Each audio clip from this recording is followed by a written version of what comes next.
visitors here today, and I would like to maybe introduce those who are here. I should have done that early, but I still have to do it so that because they have come all the way. The first I would like to introduce, of course, and he will be coming later on to give a few remarks, is Lord Sebastian Coe, who came all the way from Monaco, and he is here with us. Thank you very much. He came with Fami Fox, who also works in World Athletics. Then we have a team from Nike, United States. We have the Vice President of Nike, Brett Holst, who is here with us. We also have Robert Lotwis, who is here with us. And we have Simon Bayrou from Nike, but he represents the European continent, and he is also here with us.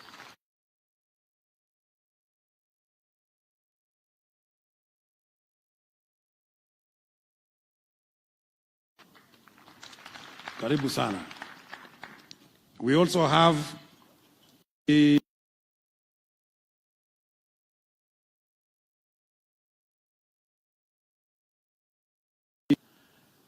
there's a team from Tanzania. I hope you are seated somewhere. You are there. Thank you very much. We have got Advocate Jackson Daweka, who is the Secretary General from Tanzania. We have got Gabriel Gerald Gay, who is also a marathoner, and he ran with Kelvin Kiptum from Tanzania. We have got Basil Julius Sule from Tanzania. We have got Quil Melio, Amede Shayo, and Bernard Gay, all from Tanzania. Welcome. Karibuni sana.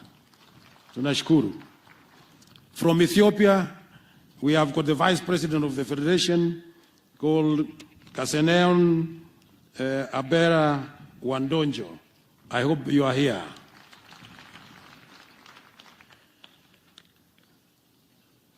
And then we have got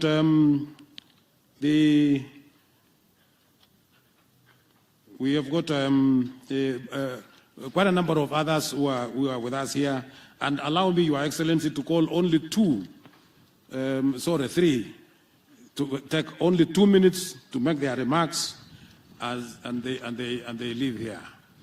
And the first one is Bob Verbeek from Colazo, please. If you can come and make your remarks. 2 minutes, please.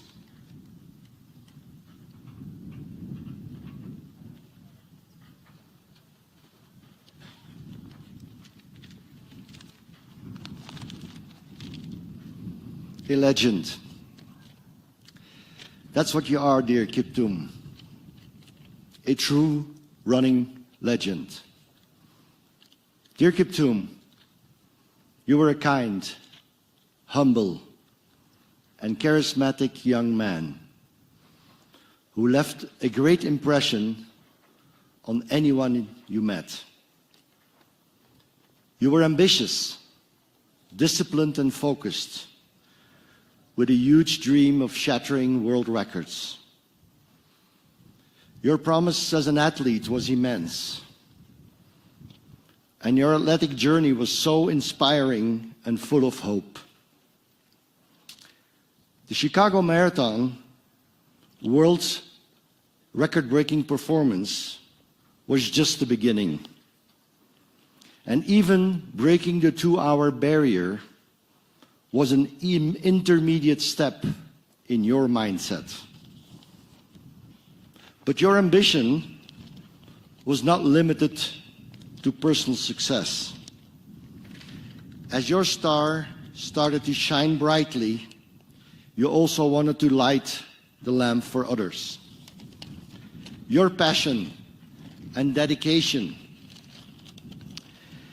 to providing education for young and needy children without anybody knowing was just one example. A true testament that you were also an exceptional human being. Dear Kiptum, I will remember you as a loyal friend who became part of our family in 2017. What a journey in just 7 years. Your smile, those light-hearted moments, and our time spent together with the family in Shepkorio will continue to hold a special place in my heart. As we bid your farewell, know that we will deeply miss you, and we will never forget you. Our families are one. May you rest in eternal peace.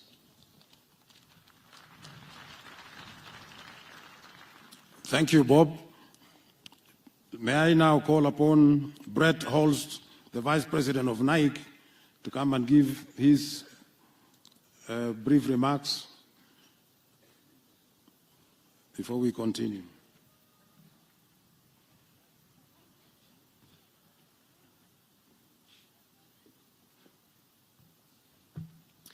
Good afternoon. On behalf of Nike, I would like to thank you for the opportunity for us to be here today and to offer our condolences to all those in mourning for the tragic loss of Kelvin Kiptum. At only 24 years of age, Kelvin Kiptum was a generational athlete. In our short time together, Kelvin became an immediate and impactful member of the Nike family, bettering the sport and our Nike brand forever. He taught us that equal parts humility and hard work were the cornerstones of greatness, attributes that he will always be recognized for and remembered by.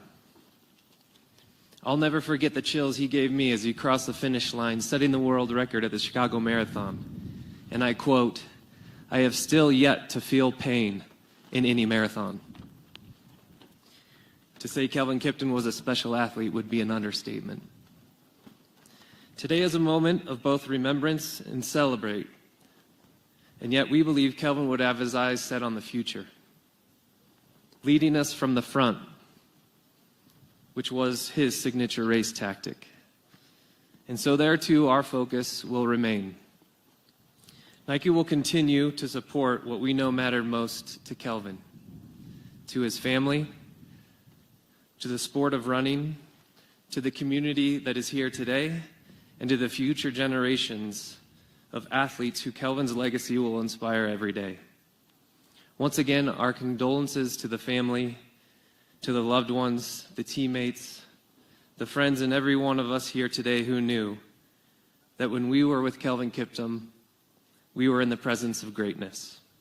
On behalf of Nike, we wish you strength and peace.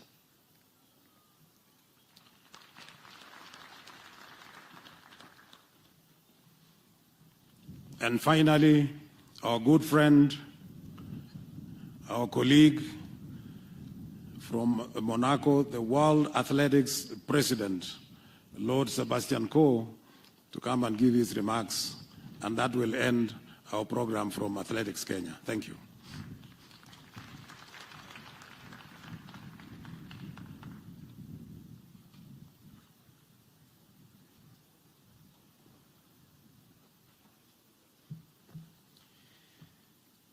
Your Excellency, the Kiptum family, the President of Athletics Kenya, my good friend Jackson Tue, the athletic family from Kenya and beyond, distinguished guests.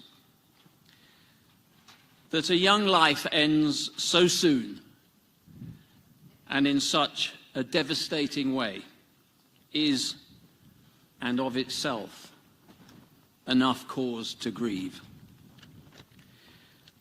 That a young life that had in so few years scaled the highest peaks of athletics achievement is prevented from even greater exploits is a cause of intense sadness. It is also on this, one of the saddest days in the history of this great country, legitimate permission to celebrate an extraordinary young man. but it is a celebration suffused in frustration. Frustration because Kelvin would have written more epic chapters in the lustrous history of Kenyan and world athletics. This I know. There can be few words from me today that can ease the pain and sense of loss. For Kelvin's family, his fellow athletes, the legion of friends from within and beyond athletics, many of whom are gathered here today, the Kenyan Athletics Federation, and of course the people of Kenya. But I can speak on behalf of the entire World Athletics family. Kelvin, you will be missed.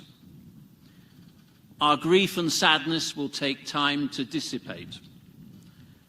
Rest assured, your achievements are treasured, indelible, and secure in the annals of our history and never ever forgotten. May you rest in peace. Thank you. Next, Your Excellency, I'd like to invite the President of the National Olympics Committee, Mr. Paul Tergat, to come and make his remarks. Mr. Paul Tergat is one who needs very little introduction, both to Kenyans and to the international world, given that he carried the Kenyan flag high for many years in the marathon field. Welcome, Paul.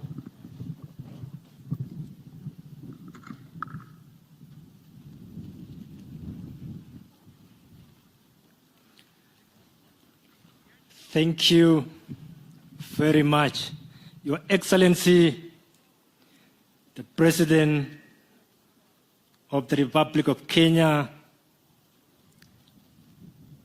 and the head of the members of, head of KDF, Deputy President, all protocols observed, distinguished guests, good morning or afternoon. First of all, I want to say this. We are standing here today because of the pain that we are going through. Kelvin was one of the very unique athletes that we just had. I want to tell you this, that today, when we wake up, when we got this information of Kelvin that has left us, it was such a, not really something that I could believe myself that it has really happened. But I want to say this. It is an history that it has never happened before. I went into denial mode for so long. And even today, I still believe that if Kelvin was still around, the only thing that maybe we would want maybe to see is the history we was going to make going forward. We all know one thing, that sports is one of its own that is able to bring us all together as a nation. I only want maybe to echo what the General has just said, that our sportsmen and women needs more of support to be able to enjoy and explore more of their talents. Remember that at this time as we are heading to the Olympic Games in Paris, the only thing, and I'm requesting our sportsmen that they are going to be part and parcel of this team, that the only tribute we are going to give to our brother, our champion, our legend, Kiptum, is to make sure that when we go to Paris, every medal that we will be participating in, we make sure we get, in his honor, we bring those medals. To the family of Kiptum, the father, his wife, and the children, we will be standing with you. We know what you are going through. It's such a painful moment. But I want to assure you that we are all together in this. As Olympic movement, especially National Olympic Committee, we are together. There are so many people in terms of even the Olympic movement. President Dr. Thomas Parr has joined in to pay his condolences to you, all of you, to convey his condolences to you all, especially to the family, because what Kiptum has done in a very short time has really touched each and everyone across the world. So in this regards, I want to say, Bola to the family, and I'm very proud that the whole government is here to pay the last respect to this young gentleman that has left us. As we pay the last respect today for him, we say, may God bless you and rest in peace. Kiptum, thank you very much. Thank you, Mr. Tergat. Allow me to now welcome some athletes who are going to speak on behalf of their colleagues in the athletic space. And I'll call Gabriel Giai from Tanzania. Gabriel was second to Kelvin Kiptum in the Valencia Marathon 2022, but I'll also request that he be flanked by other athletes. From Kenya, we have Julius Yego, who we all know, former javelin world champ. We have Faith Kipyegon, David Rudisha, and Mary Mora. If they can all just come to the platform and make their tributes, starting with Gabriel Giai from Tanzania as we move on with the program. Karibuni. Tuwapigie makofi tafadhali wakija. Asanteni.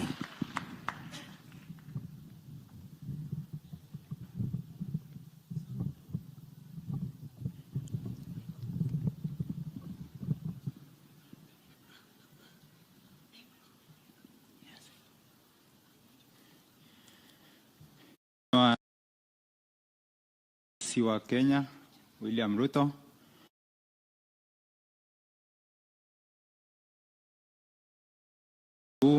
viongozi wote, familia ya Kelvin Kiptum, familia ya riadha Kenya, viongozi na wageni mbalimbali waliotoka sehemu mbalimbali duniani. Kwa majina naitwa Gabriel Giai, nimetokea Tanzania. Pata wakati wa kukimbia naye Valencia Marathon ambayo ilikuwa marathon yake ya kwanza.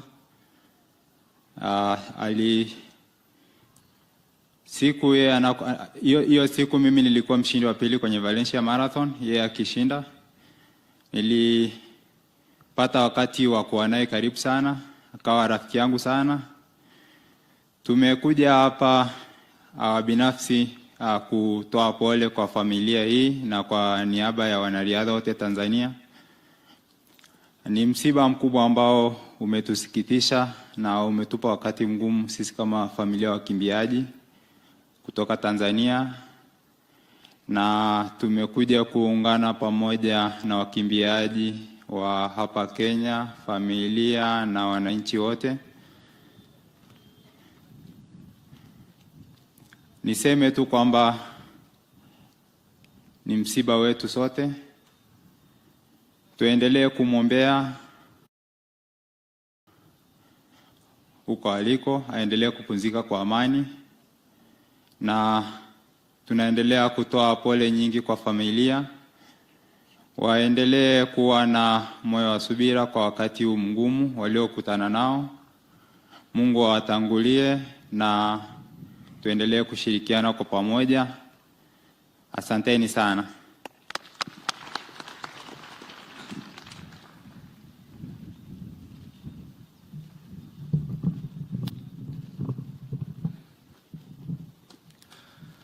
Your Excellency, the President of the Republic of Kenya, Dr. William Ruto, Your Excellency, the Deputy President, Rigathi Gachagua, the widow, all protocols observed.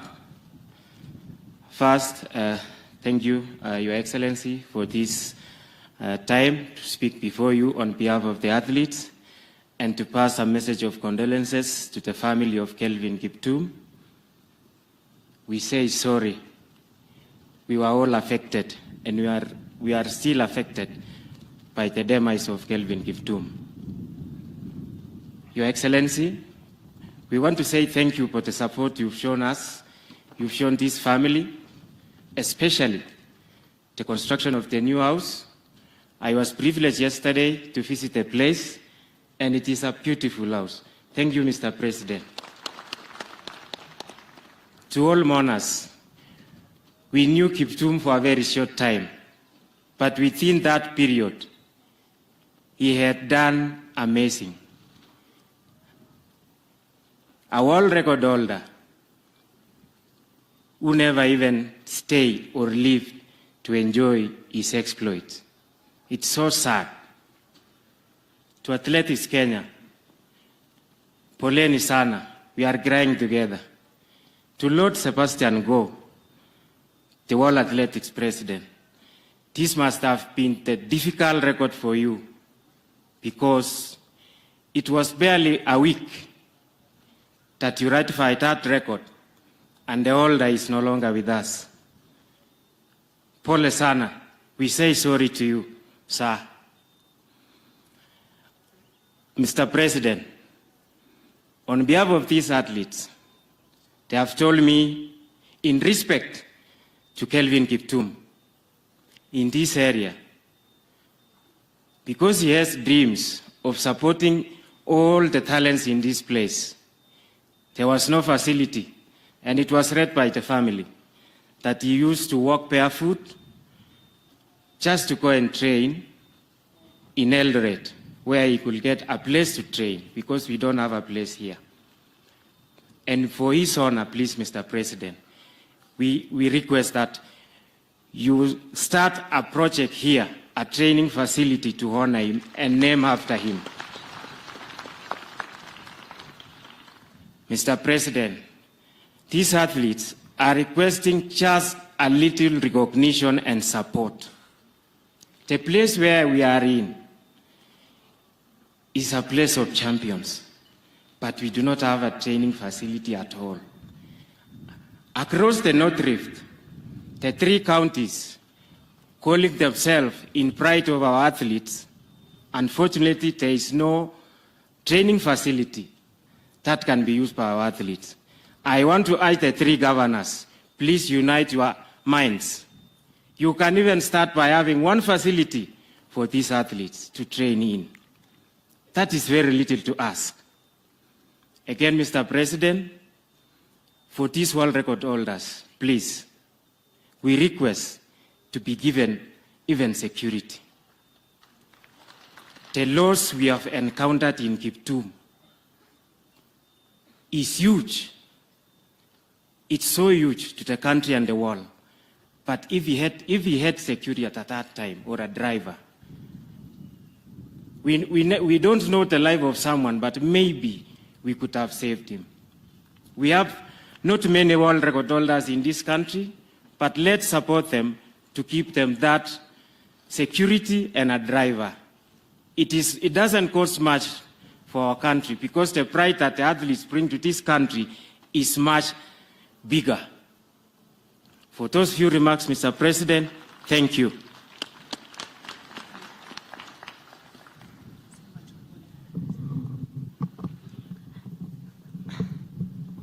Your Excellency, the President of the Republic of Kenya, Dr. William Samoei Ruto, the Deputy President of the Republic of Kenya, Rigathi Gachagua,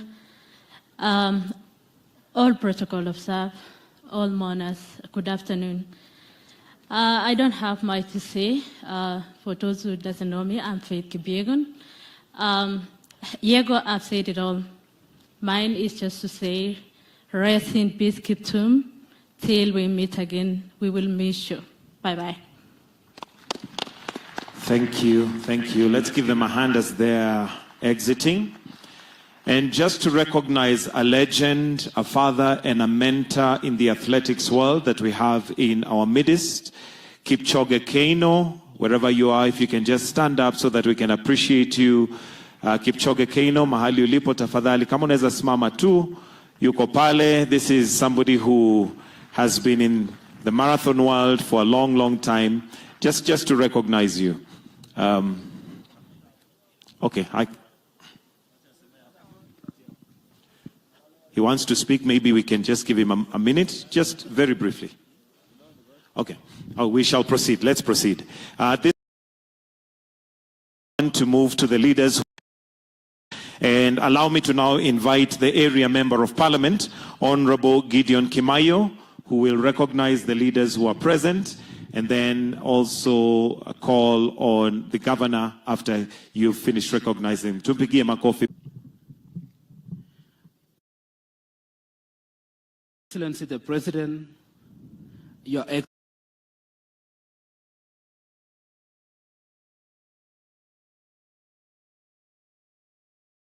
Excellency the Deputy President, Mheshimiwa Waziri Mkuu,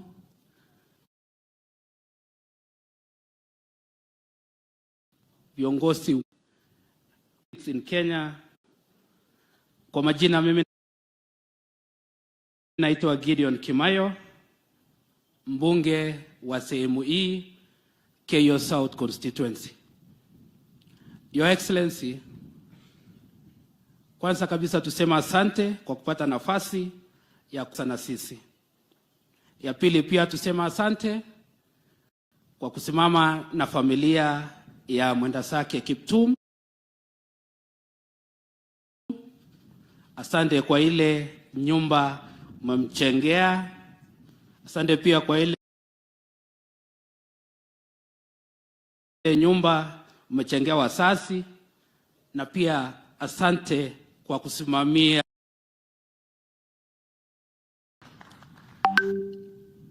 kwa familia ya Kiptum. Mamake msasi, baba msasi,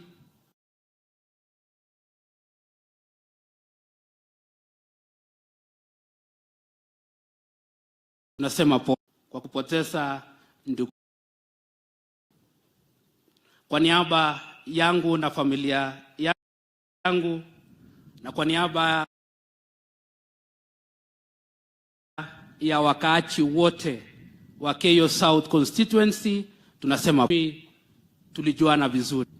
Wakati ule mimi nilichaguliwa kama mbunge wa Keyo South, niliita wakimbiaji wote kwa ofisi yangu, na tulikaa chini pale tukazungumzia maneno ya wanariadha wetu, na tukaunda kamati ambayo ilikuwa inaangalia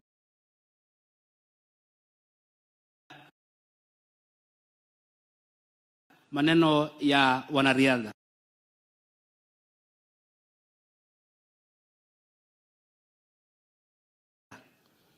Ndugu yetu Kiptum ambaye ametuacha alikuwa mmoja wao.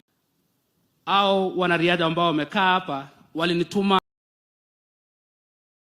Secretary Ababu na Mwamba, na mimi nilienda kwake tukaongea na yeye pamoja na PS Tum, na kuna yale ambao walikuwa wanazungumzia wasaidiwe.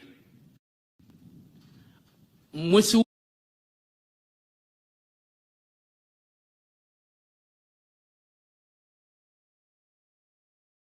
our sports secretary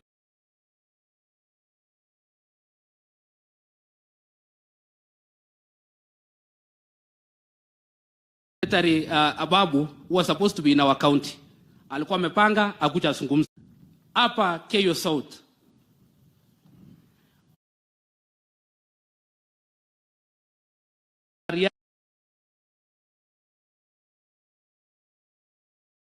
wanariadha wengi ambao wamefunja rekodi pale. Vivian ni kama kilomita 5. Tuko na ndugu yetu Kamworor ambaye kwa kina Kiptum na kwa kina Kelvin ni kama 300 meters. Wanatoka karibu sana. Tuko na wengine kama Mheshimiwa Boit kutoka Kabiemit wa kitambo na wengine wengi. Ombi langu Rais, hao wanariadha wanalia kwamba serikali kwa mara mingi hawajaweza kuwasaidia. Ombi lao ni kwamba Kiptum alikuwa anakimbia hapa. Wanaomba sana hapa kujengwe stadium iitwe Kelvin Kiptum Stadium, ndio waweze kumkumbuka ndugu yetu aliyelala ambaye ni shujaa wetu. Kwa unyenyekevu Rais, tunaomba kupitia kwa ile sports fund ikiwezekana tupate hiyo stadium. Tunaomba kwa unyenyekevu. Tulipozungumza na ndugu yetu Waziri na Mwamba,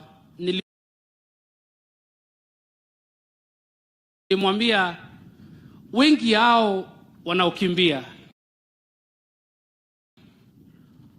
hawana mahali pa kukaa.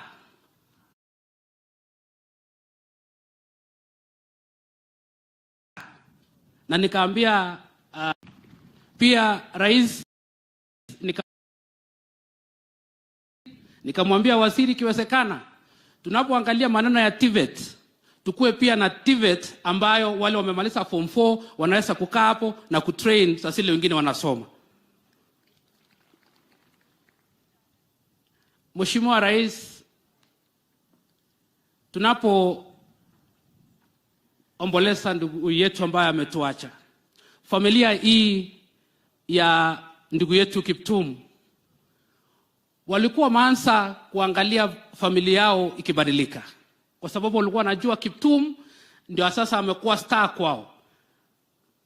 Ndugu yetu Kiptum ametoka kwenye familia ya chini, lakini kupitia kukimbia kwake tulikuwa tunajua hiyo familia ingeng'aa. Tunakuomba Mheshimiwa Rais, mchane Asenat ambaye ni bibi yake Kiptum, ikiwezekana Rais public service alikuja hapa kufariji na familia, na tukamwambia akasema ataangalia maneno.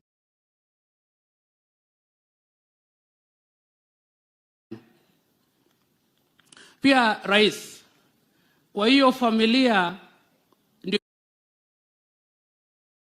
tupate mtu wa kushughulikia familia ingine ile yote. Alikuwa anasoma biology hapa. Akiweza kupatiwa kazi kama CEO mahali, atachunga hiyo familia yote.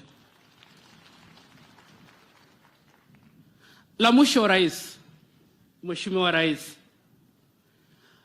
jamii hii ya hapa mahali tumesimama world record holder kuomboleza ndugu yetu. Wacha nimuite Mheshimiwa Kipsanai kutoka kuomboleza ndugu yetu. Wacha nimuite Mheshimiwa Kipsanai kutoka Keyo North. Karibu Mheshimiwa.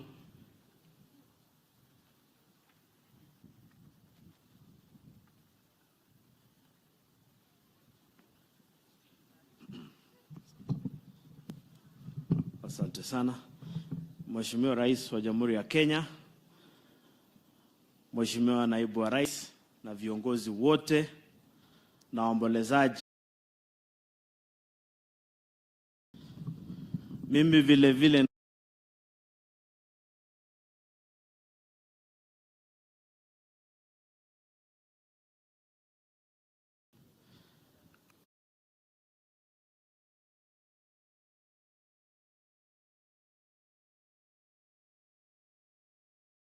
ambayo imesemwa, na tunajua ndugu yetu amefariki akiwa na umri mdogo sana, lakini cha Mungu ni mengi, na ningependa kumwambia mjane na wazazi mtegemee Mungu na Mungu atazidi kuwashikilia mkono. Ya pili ni kusema shukrani kubwa sana kwa Mheshimiwa Rais wa Jamhuri ya Kenya kwa kusimama na familia. Mheshimiwa Rais, ulipokubali sherehe hii kuwa state function, hiyo ni heshima kubwa sana kwa sisi na familia, and we will be forever grateful. Tunashukuru kwa hayo. Kwa sababu leo si maneno mengi ya kuzungumza, ningependa tu kusambia kanisa asanti. The special prayer ambaye mmeombea wakimbiaji wetu ni jambo ambaye imeniguza sana. Tumepoteza wakimbiaji wengi at a very young age. Marehemu Wanjiru, ule mkimbiaji mwingine ambaye alifariki akiwa road accident kule, na wengi tunasema ni pole. Last, Your Excellency, you are a good man. You have demonstrated your generosity beyond borders by you standing and supporting the former Prime Minister to be a candidate of AU is something that is worth to be celebrated. To our competitors on the other side, you have seen the president has led, and Raila wanted to be president of Kenya, but the president, William Ruto, has also ensured that he is going to be not only to be president of Kenya, but a leader in Africa. You wanted him to be president of Kenya, William Ruto is pushing him to be a leader of Africa. Asante sana na Mungu awabariki. Your Excellency, welcome to our county. On behalf of the people of Marakwet West, I wish to convey my deepest condolences to the family of Kiptum, to seme pole sana. This death is unfortunate. If there was a way we would appeal to God to resurrect this man, we would have appealed. But we accept that God has taken this man, and may his soul rest in eternal peace. Asanteni sana na Mungu abariki. Your Excellency, the President, the Deputy President, Prime Cabinet Secretary, with all protocol observed, wananchi, waombolezaji. Pia leo ni siku ya huzuni sana katika kuwa bado ataloa hiyo time ya marathon, lakini wanariadha wetu Kelvin Kiptum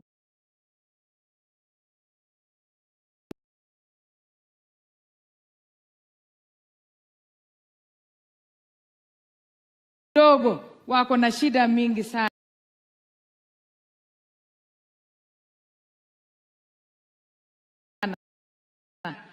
Pia Kapkanda Girls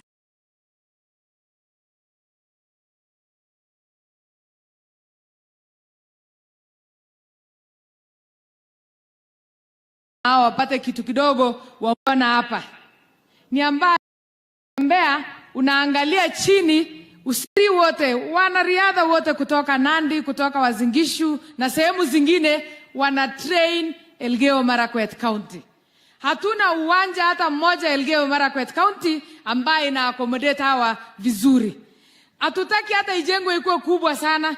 Ukilevel hapa, ileveliwe ile ya Kapsait, kuna ingine ya Kapcharop, na zile mawanja ndogo ndogo ndio tuendelee kupata bendera ya Kenya.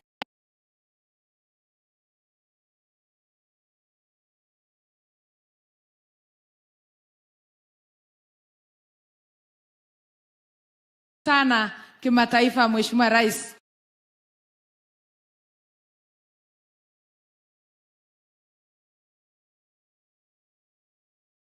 Abu Roma haijajengwa na siku moja, tulivumilia. Mheshimiwa Rais, tunaona kazi yako inaanza kuonekana, dola vile ilianza kuteremka, sisi tumeshukuru sana. It is a sign of better things to come. We will support you in whatever you do. We will be behind you in Parliament. Whatever you want us to pass for you, we will be always there for you. Otherwise, poleni sana familia, na athletes wetu tunawapenda, tunawaenzi. And they requested yesterday at the Requiem Mass that they be given diplomatic passports, so that whenever they are moving out of the country, they always face numerous challenges, Honorable Rais. These athletes are the only people who make our flag to be flown and our national anthem to be sung internationally, Mheshimiwa Rais. Wakipata hiyo diplomatic passport, maneno yao itakuwa mzuri. Kwa hayo mengi, Mimi nataka kusema tunawapenda wanariadha wetu na tunawatambua. Mwenyezi Mungu awabariki. Asante. Asante Mama County. Sasa waja ni waite wabunge wote ambao wanatoka nje ya Elgeyo Marakwet. Tafadhalini wabunge wote ambao wametoka sehemu zingine. Wanapokuja, Mheshimiwa Rais, niruhusu tu nitambue MCS ambao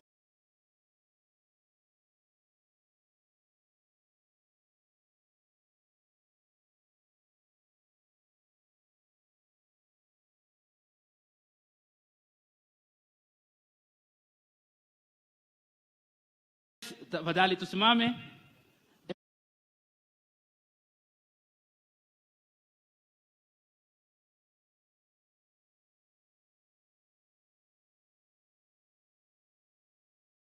Shule. So kwa niaba ya watu wa Moibi zetu, kwa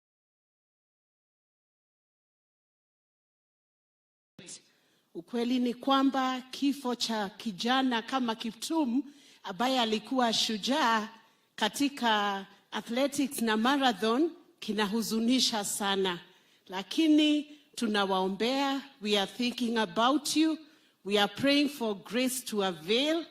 For the widow and the children, God is on your side and has not left you.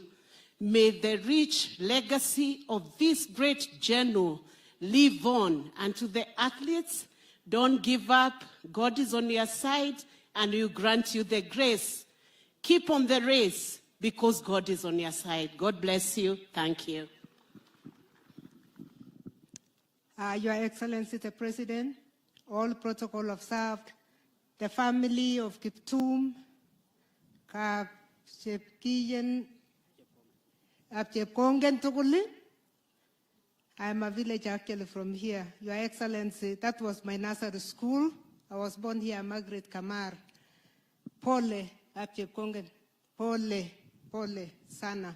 Mama, wanya agatin chimabili ko ngalal ti jogo bek mama jogo tatas mutyo kityo mutyo nebunu gonyu mutyo nebunu ga tugul. Mutya bigap Chepkoria, mutya bigap Chepsamo. We lost a giant in the making. May God rest his soul in eternal peace. Your Excellency. Excellency, hawa watu wameomba mambo mengi. A legislative proposal. Kazi yako iweze kukua rahisi.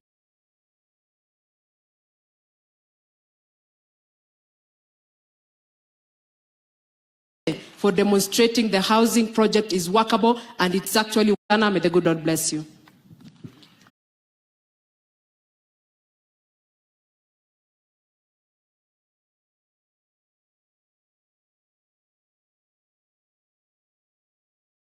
And all protocols observed.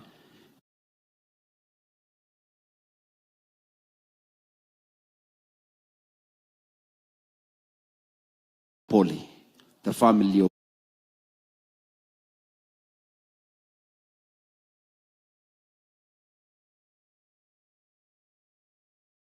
Kiptum, the relatives, tumesema pole.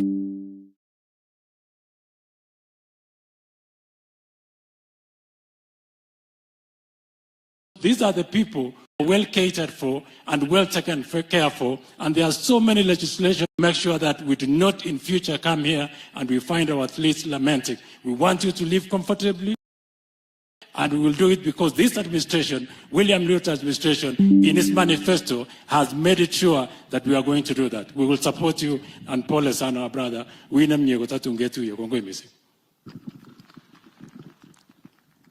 Mheshimiwa Rais, Mheshimiwa Naibu wa Rais, Mheshimiwa Cabinet Secretary, viongozi ambao wako hapa, wachungaji, watu ya Chepkorio, God is good and all the time.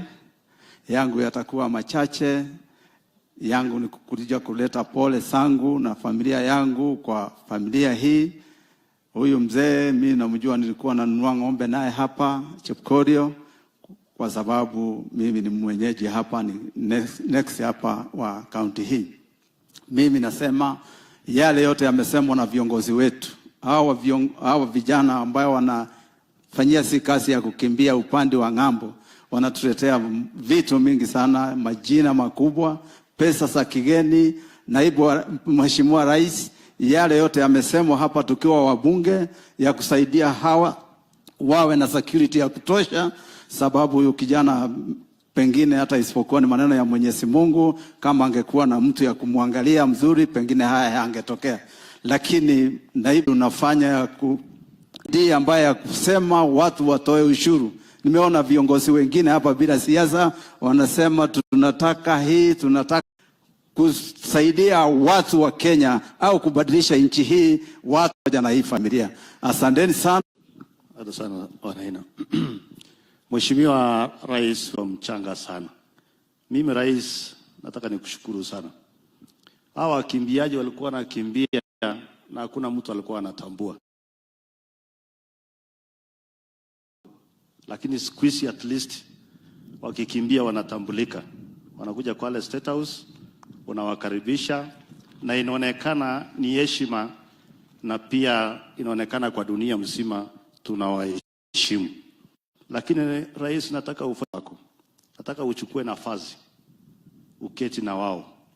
Kuna mambo mengi utawaongelesha, utawaguide, ili tusiwe na hasara. Maana unajua Rais, hata mimi nilipata pesa nikiwa mdogo, na mimi najua hasara ya pesa tukiwa wadogo. So chukua nafasi, uketi na wao, ili mambo mengi itatengenezwa. Asante sana, Mwenyezi Mungu awabariki.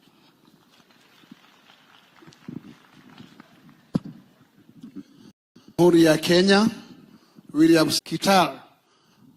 Hamjambo, mimi naitwa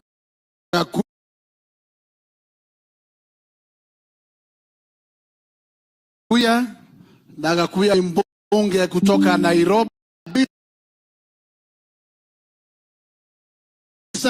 Wale ambao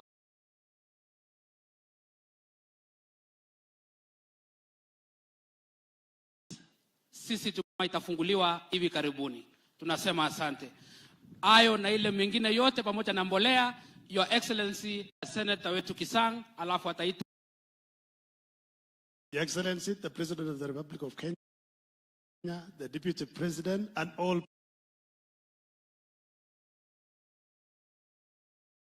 protocols observed. Bwana Yesu asifiwe, asifiwe tena.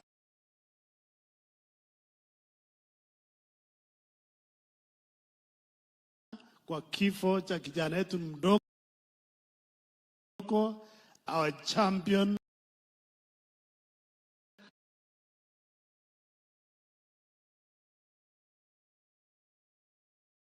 our icon, Your Excellency. Tunasema asante sana, Your Excellency.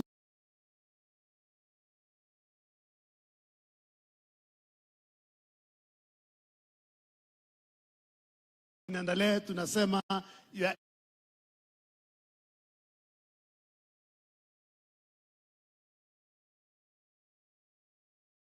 Excellency, asante sana.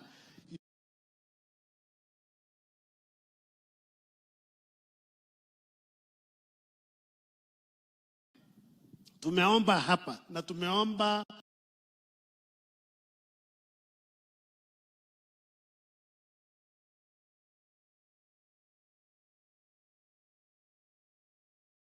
Rivaro letu MTRH iko karibu, angeandikwa hapo.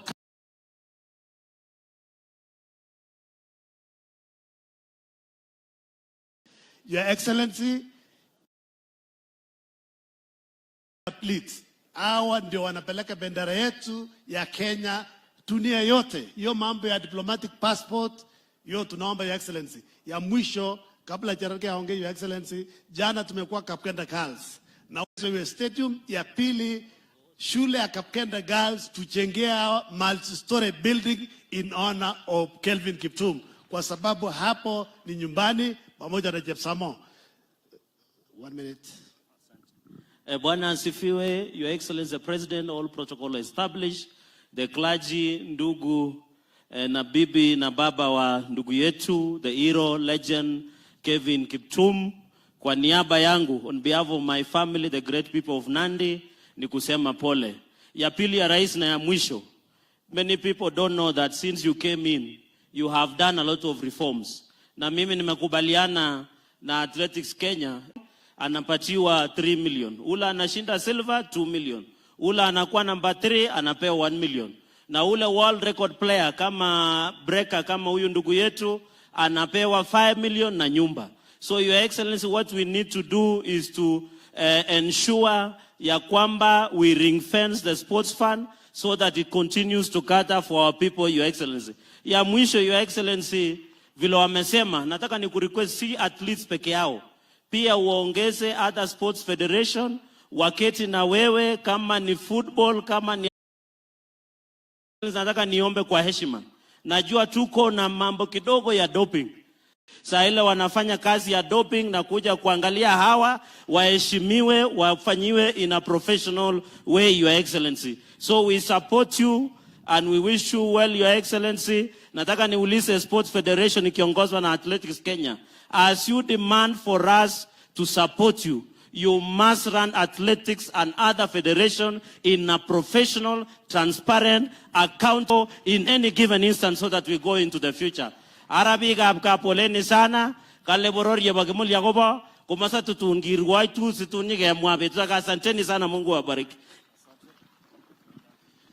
Good, tukaribishe Leader Majority kwa Senate. Tunataka, we want to promise you, Your Excellency, tayari National Assembly wamepitisha housing bill. Sisi kwa Senate tunangojea and will pass it without any amendments. Asante sana. Asante, Your Excellency, the President, Deputy President, Prime Cabinet Secretary, familia ya ndugu yetu Kiptum, viongozi wa LGA. Ya kwanza, Your Excellency, on behalf of all the leadership of Parliament, both speakers wa both houses, na uongozi ambao wengine hawako hapa siku ya leo, ningependa kutoa rambi na pole zetu sisi kama bunge la taifa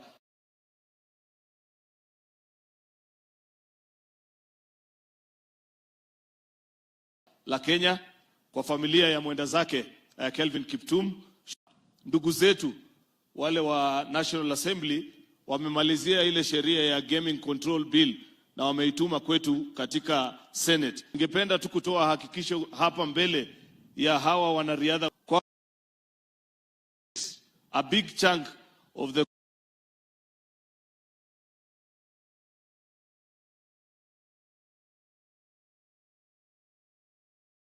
truth of the matter.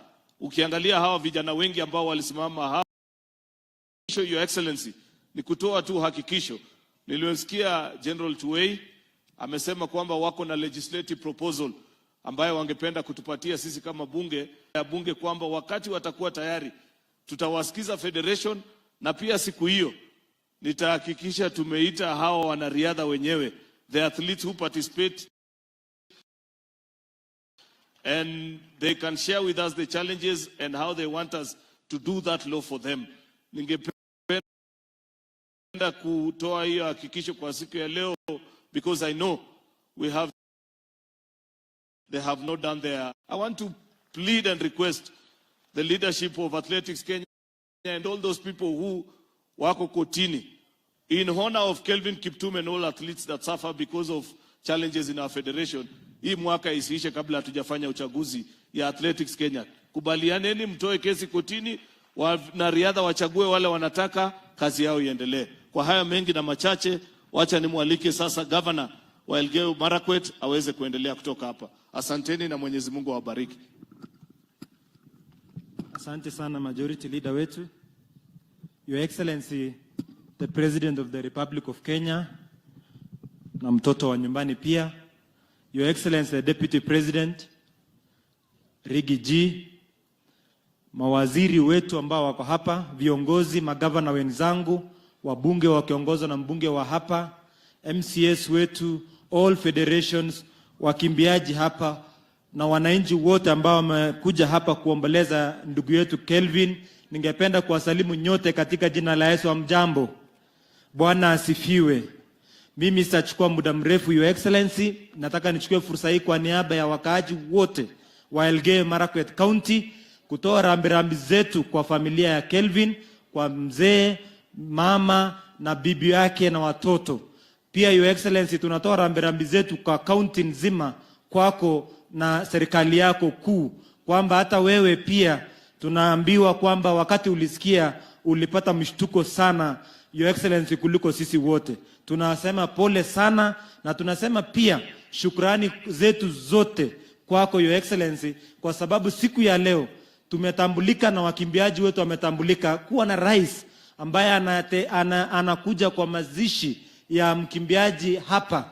Your Excellency, is the highest and the greatest honor that you have given to the athletes fraternity coming to this place today. Your Excellency, discussing this even in cabinet and helping the family during this time showed your generosity, na tunasema hatuchukui hivi hivi kama wakaji wa Elgeyo Marakwet County. Your Excellency, also we want to appreciate you since you took over. Your Excellency, hatujawahi sikia wakimbiaji wetu wakilala sakafuni tangu ufike. Wote wamekuwa treated in a humane and in a manner that befits an athlete. Saa 12 akakuja pale Cherorget akakunywa chai na mimi kwa hoteli ndogo hapo, na nikauliza, Kevin, ulikimbia juzi ni kama nataka kuvunja record? Akaniambia ngoje nitavunja. And he was in the starting line for Iten International Marathon. Since then we became friends, na tangu siku hiyo wakati aliwin hii ya juzi October, he came all the way to my office, we received him and we celebrated together in October, Your Excellency, after you had done it in Nairobi with CS Namwamba. Wakati alikuja ofisi yangu akaniambia the world will know him this year, the next year of 2024, when he will be going to Olympics. And he told me when we were in my vehicle, akaniambia, Your Excellency Governor, jaribu ukuje twende unione nikikimbia Paris. I promised him that I will go and witness history. He had told me he's going to run under 2 in Paris so that he shows the world that Elgeyo Marakwet is the best home of champions. Your Excellency, unfortunate that we may not see that moment, but for you coming here today, you have elevated our athletes to be a level that Kenyans now feel like kukimbia sio kitu tu hivi hivi. It is a big thing that can get even the eye of the President of the Republic of Kenya. We are very humble, na mimi kama governor hapa nataka tu ni kushukuru kwa sababu juzi umetusaidia kwa pale Kamarin na Iten. Your Excellency, hapa tu wananchi tumekuwa na wao tukiomboleza hii masiku yote. Wametuomba na aliniomba mimi wakati tulikuja hapo kuongea Chepsamu. Wamesema utusaidie hii kiwanja. County tulifanya mpaka penye iko. Lakini Your Excellency, ukituwekea hii kwetu kiwanja na uongeze tu manyumba ya kuishi, athletes wengi wanarudi nyumbani na kupotea kwa sababu ya kukosa mahali ya kuishi na kusaidiwa. Wakipata hapa, we will have made this place and get more athletes from this place in KU South. Secondly, Your Excellency, we have a big problem in athletics. And this problem, Your Excellency, emanates from qualified staff. Your Excellency, ukiona wale wanasaidia our athletes wetu, utaona wote ni wazungu. Your Excellency, tuko na retired athletes ambayo wako na uwezo ya kukua coaches na kukua managers. Mimi nataka nikuombe kwa unyenyekevu, Your Excellency, kwa sports ministry tukuwe na department waandikwe kama TSC, tuandike coaches wa athletics wale wanasaidia vijana wetu na wanakuwa managers wa vijana wetu, Your Excellency. Pia Your Excellency, kwa sports pia nimekuomba ikiwezekana kwa counties kama Nandi, Elgeyo Marakwet, Uasin Gishu, non-rep counties wale wako na wakimbiaji, ikiwezekana tuwapatie a special case where they have a coach in every school, a teacher, but he is a coach in every primary and every secondary school, so that we nurture these athletics from the lowest level mpaka juu, ili tukue tuna win all these levels of competitions, Your Excellency. Your Excellency, niko na wenzangu magavana wamekuja hapa. Ile tu ningependa kusema kwamba, Your Excellency, this is the biggest town in KU South, na tulikuja kwako juzi na viongozi wote, tulikupatia mambo yetu, hatutarudia hapa. Tayari zingine zimeanza kufanyika, na hapa utakuja kutuambia yale tulikuambia, Your Excellency, pia. Lakini mwisho ningependa kusema hivi, wale walikuwa wanafanya kazi na Kelvin, the managers of Kelvin, and I'll say in English, those who were managing Kelvin, those who were coaching Kelvin, because of course we lost the coach, I want to request you as the governor of this place. Kelvin was a personal friend of me, or my personal friend. On behalf of myself and on behalf of this county, and so that we also protect the rights of this family and the rights of these people, I want to request the managers who are managing Kelvin that please do justice to Kelvin by making sure that no single cent of Kelvin disappears along the way. It will be even worse if it disappears and the person is dead. It will be a curse of generations. I am requesting you, and Your Excellency, if they don't comply, we will come to you so that you can support us, so that those young children, hawa watoto ni wadogo sana, hawa watoto wanahitaji waende mpaka university, so that Kelvin apate haki yake. And finally, our Nike and Golasso. Nike has been here for the longest time, since I was a young person. Golasso has been here. All these athletes run using your gear. They all come from Elgeyo Marakwet County. We are here requesting our president to support us with a small stadium. But Nike and Golasso, you are global brands.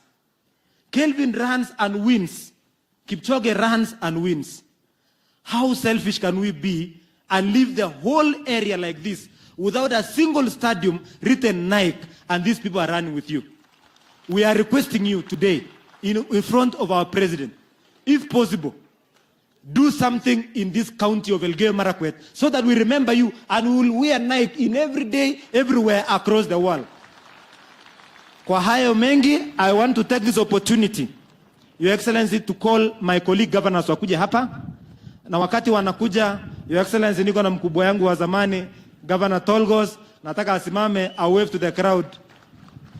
Governor wetu wa kwanza wa Elgeyo Marakwet County. Hao watatu, Your Excellency, wakati Kelvin aliwin marathon, walikuja sana kusherekea na sisi. Tutaanza na jirani Governor Kachapin kutoka West Pokot. Rais wetu wa Jamhuri ya Kenya, naibu wa rais, ya familia ya mtoto wetu Kelvin, kanisa, familia ya athletics wote na monas wote, Bwana asifiwe. Mimi vile mmesikia ni governor ya West Pokot. Mimi pia nimekuja kibinafsi na kwa niaba ya kaunti ya West Pokot kuja kusema pole na kuomboleza kwa kifo ya mtoto wetu Kelvin. Pia pale baraza la magavana, mimi ni mwenyekiti, kwa hivyo nasema kwa niaba ya baraza la magavana kama kamati tunasema pole sana, kwa sababu kifo imetupokonya shujaa ambaye alikuwa ameleta sifa katika nchi yetu, na pia alikuwa anaendelea kuleta sifa kubwa. Kwa hivyo Mheshimiwa Rais, hata sisi kama magavana tumefurahia, kwa sababu wewe ulienzi huyu shujaa wakati alikuwa hai, ukapatia yeye hona, na pia wakati amefariki umeendeleza kuweka ile vision alikuwa naye kwa familia yake kwa kuwaheshimu. Kwa hivyo tunashukuru sana. Ile wenzangu wamesema, ile heshima tunasapatia hii sehemu ya North Rift kwa sababu imetuletea sifa kubwa, ni kujengea hawa wanariadha wetu vifaa ambayo wanaweza kutrain kwa njia mzuri. Kuna ile stadiums kama Kamareni na zingine, na hii ambayo wamesema, tunaomba sana pia kama magavana kwamba sisi tutafanya yale pia kurekebisha yale madogo madogo stadiums kwa heshima ya shujaa wetu. Lakini zaidi kwa sababu sisi ni wakimbiaji wa sehemu hii, mpira sio sana, tunaomba sana wapewe hawa vifaa, na itakuwa ni heshima sana kwa wakimbiaji wetu. Kwa hivyo sina kusema mengi, asanteni sana na Mungu atufariji. Rais wetu wa Jamhuri ya Kenya, naibu wa rais, Prime Cabinet Secretary, jamii ya wakimbiaji ambao leo tunahusunika pamoja kwa kupoteza mwenzenu, jamii ya Kiptum, kanisa ambalo wamekuja kutuongoza kwa mambo ya kiroho, waombolezaji wote ambao tumekuja hapa. Bwana Yesu asifiwe. Yangu ni machache, Your Excellency, kwamba nimekuja hapa kwa sababu yangu mimi mwenyewe na kwa sababu ya Uasin Gishu, niaba ya Uasin Gishu ambao wakimbiaji wote wanaishi, kutoa rambirambi zetu. Tunajua kwamba Kiptum ametupatia jina na sifa kubwa sana nchini Kenya. Ombi langu moja, Rais, ni kwamba hawa wakimbiaji na jamii ya wakimbiaji, sisi wote tunajua wametupatia jina safi sana na wametuenzi kama Kenya. Lakini wanajiuliza swali, tangu 60s tumeharvest so many medals, wakati ya Kipchoge 70s, 80s, 90s mpaka sasa, lakini hatuna kitu ya kuonyesha dunia kwamba sisi tuko na wakimbiaji, kwa sababu vifaa ambao wanatumia, viwanja vyao zote siko chini. Kwa heshima yao, Your Excellency, na kuomba utukamilishie hivi viwanja, ili kila mwaka tusikuombe na kuomba vizazi vingine, utukamilishie Kipchoge Stadium. Tunakuomba kwa heshima, kwa sababu the medals they have given us mengi sana. Utusaidie ile yangu ya Kipchoge, ile ya 64 Stadium, hatuna pesa ya kutosha. Ile ingine ya Kamari na hizi zote, Your Excellency, go out of your way and help us, because hawa pia lazima tuwaenzi. Kwa hiyo machache, Your Excellency, naomba kwamba sisi kama governors tunakushukuru sana, umesimama na watu wetu wote. Wanasema hawa watu wote wanatoka humu, umezaliwa Nandi na hapa, lakini wote wakikimbia, wakifaulu, wote wanakuja kuishi Uasin Gishu. Na hata leo, Your Excellency, nyumba ya TUM, baada ya hii tunaenda Uasin Gishu. Tunapoinua Eldoret ikuwe city, tunaomba wakimbiaji tafadhali come and invest in Eldoret town, kwa sababu hapo ni mahali sisi wote tunaretire. Asanteni sana na Mungu awabariki. Asante sana. Kwanza, Rais wa Jamhuri ya Kenya Daktari William Ruto, Deputy President, Prime Cabinet Secretary, leaders present, familia ya Kelvin Kiptum, viongozi wa kanisa na wananchi wote. Kwanza nataka kuchukua nafasi hii kwa niaba yangu binafsi, familia yangu, na kwa niaba ya serikali na wananchi wa Nandi kusema pole sana kwa kifo cha Kiptum. Nimekuja hapa kwa sababu sisi ni jamii moja. Hii jamii, Your Excellency, Mwenyezi Mungu ametupatia talanta haswa hii ya athletics ambayo iko katika Nandi, iko hapo Uasin Gishu, iko Elgeyo Marakwet. Sisi tumeguzika kama region yetu ya North Rift, na pia kama serikali ya nchi ya Kenya, najua hii imetuguza, na kama jamii ya dunia. Your Excellency, tunashukuru serikali yetu kwa sababu tangu wewe uingie katika uongozi, kwa miaka karibu 5-7, athletics facilities katika North Rift yote imekuwa katika shida. Lakini tunashukuru kwamba tumekaa chini na serikali yako pamoja na ministry, kwamba kule Kapsabet mambo ya stadium tayari contract imepeanwa, hapa Uasin Gishu inaendelea, kule Elgeyo Marakwet iko. Your Excellency, we want to work with the ministry and we thank you. The minister in charge and the team at the ministry this time around are working with us as county governments so that we can be able to address this challenge of athletics facilities in our region. And Your Excellency, we are asking that you put your hand there and ensure that hii kazi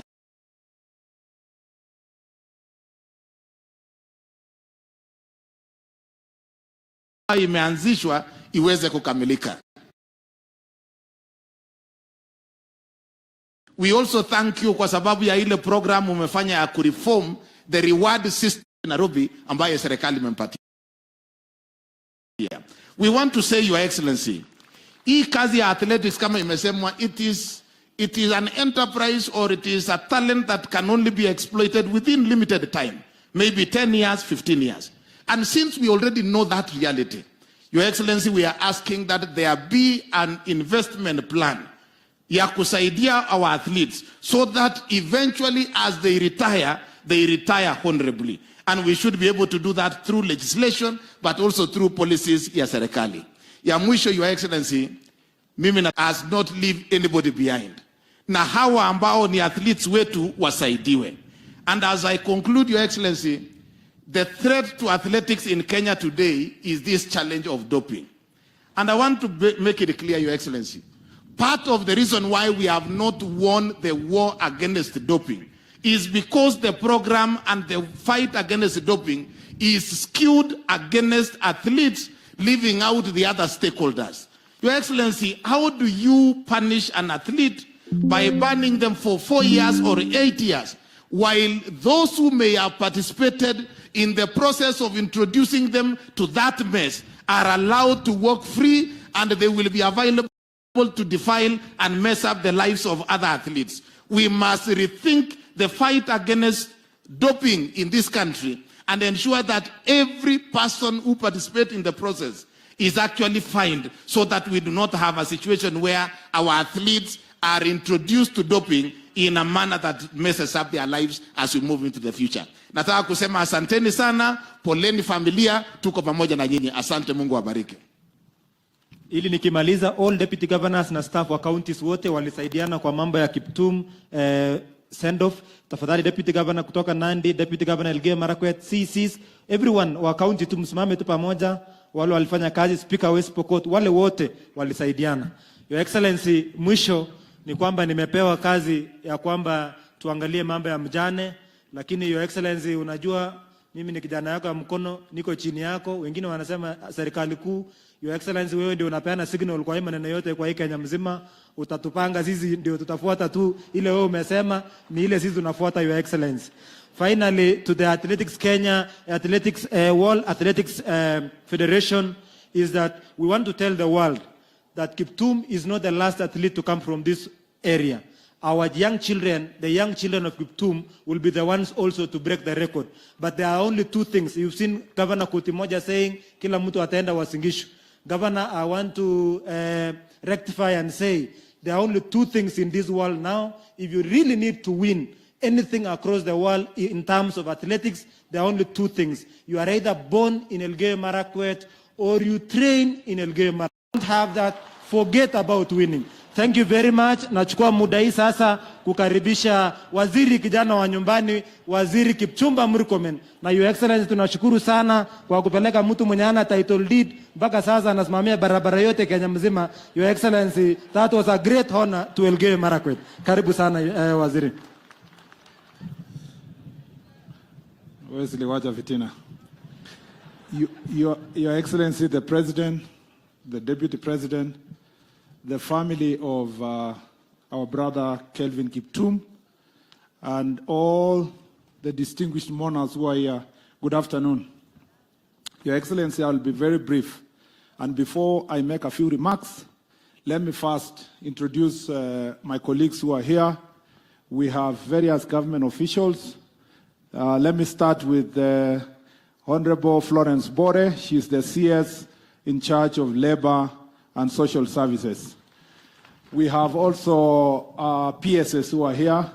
I'll start with the son of this county and a family member. You can see he's sitting with the family, Your Excellency. Honorable Chris Kiptum, Dr. Chris Kiptum, PS Treasury, is a member of the family, and also he comes from this constituency and this county. PS, I was not to introduce PS to him, but on behalf of the team, we have also, PS Hari Mutai, the PS of Health, is also here, Your Excellency. We also have former members of parliament. They just wanted to be recognized here. We have Honorable Kiptanui, we have Honorable Langat, we have Honorable Kamlesh, Daniel Rono. You know what happened. You know what to do, Your Excellency. And we know, and we also have Honorable Langat, who is here. There are many other senior government officials here. There are MCAs of the area. Wako hapa, simameni. Nimeambiwa niwasimamishe. Asanteni sana. Mheshimiwa MCA wa area hii, wa ward ya Kiptum ni Leng, na also MCA wa hii area Koima, ambaye ni Hasla, alikuwa conductor wa matatu. Asante sana, Your Excellency. Your Excellency, kwanza nataka kusema kwamba mimi nilihusunika sana kwa kumpoteza mkimbiaji ambaye alikuwa mtu wa kutegemewa kwa dunia mzima. Bwana Kiptum alipofariki hatukumpoteza kwa Elgeyo Marakwet peke yake, but in the whole world. Ungeangalia habari za dunia, ungeona kwamba CNN, BBC, all channels in the world were covering his death because, Your Excellency, this man, this very man, who perhaps had the little education, who perhaps, Your Excellency, started running just a few years ago. He was walking on foot. A man who perhaps would never have been recognized by anybody because of his hard work and talent became a conqueror of the world. Your Excellency, I love athletics, perhaps because I went to St. Patrick's High School, where my desk mates were world beaters, gold medal medalists when we were in class. But I've become a fan of athletics. I watched Kiptum running Chicago Marathon live and breaking that record. Your Excellency, these athletes, including Kiptum, have made a difference through sports. And sometimes we have over-glorified class education, Your Excellency, to the extent that we deny these athletes opportunities to serve in government just because of lack of a paper. Your Excellency, under CBC program, we need to change our mindset. We should not force everybody to have a particular certificate. Their running exploits must count for something and must be rewarded to be a certificate. And Your Excellency, there is no problem if we can absorb these world athletes once they win their medals in the world. There's no problem to take them to government parastatals to become brand ambassadors and get them a job, Your Excellency. These strictures, hii vitu tunaweka kwa sheria kusema lazima ukue umemaliza form 4, ukue na second hapa degree, ukue na masters, Your Excellency.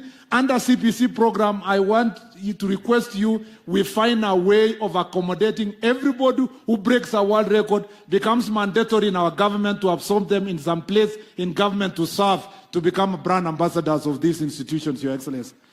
To finish, Your Excellency, I want to say this. We support your government in everything that has been requested. We will work with you under your directives to make sure that these things are delivered. On my part, these athletes had requested me in Iten the other day. If we don't plan Iten very well, Your Excellency, if we don't plan Kaptagat very well, if we don't plan Chepkorio very well, and many other towns, Kapsabet, Kericho, and other places where they train, these people will lack a place to run and to train. Ukienda saa hizi mabarabara zetu umejaa bodaboda na imewekwa lami kila mahali. Ilikuwa ni request ya hawa wakimbiaji kwamba wawachiwe barabara yao ya Maram yenye watakutumia kama training kwa sehemu hizi za North Rift, Your Excellency. Na nime request all the 3 governors who are here, mark those roads, and as a Ministry of Roads, sisi tutatengeneza tuweke mara mzuri where they can be able to train. Because it is not all the roads that must be tarmac. If we put in tarmac, we will finish our watu kwa training na miguu yao itaumia, Your Excellency. We must make the things that touch on our dockets, Your Excellency. Tutafanya hiyo, tuhakikishe tuende mbele. Thank you, sir. Thank you also. Our watu igere bijutukul to Your Excellency.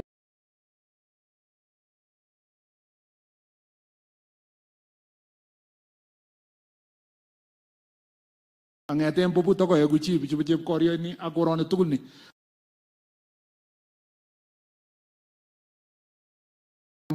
Mheshimiwa yangu necessary. Hiyo ni mambo tutamalizia sisi wenyewe. As I invite my colleague coming here to these athletes who are here.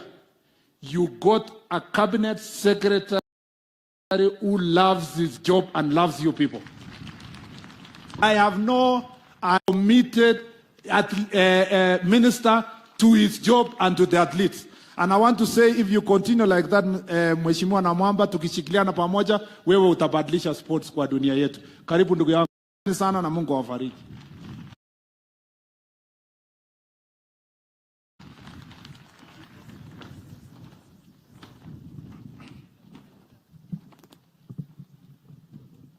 Thank you very much, my brother Waziri Kipchumba. Now, Mzee Samson Cheruiyot Chepkieng na Mama Mary Kangongo, wazazi wa huyu shujaa wetu, Asnath, pamoja na watoto Caleb Kigen na Precious Jerop, poleni sana. Mutio mising. Your Excellency, nataka kuanza kutoa rambirambi maalum kutoka kwa baraza lako la mawaziri, na ni shukuru baraza lote la mawaziri kwa kuchukua muda kuzungumzia huyu shujaa wetu katika kikao chetu cha baraza la mawaziri wiki iliyopita, na wakaweka pamoja ujumbe maalum as a special tribute to this national hero. Your Excellency, allow me to read this message from Cabinet. And this message is signed by His Excellency the President, His Excellency the Deputy President, our Prime Cabinet Secretary, and all Cabinet Secretaries.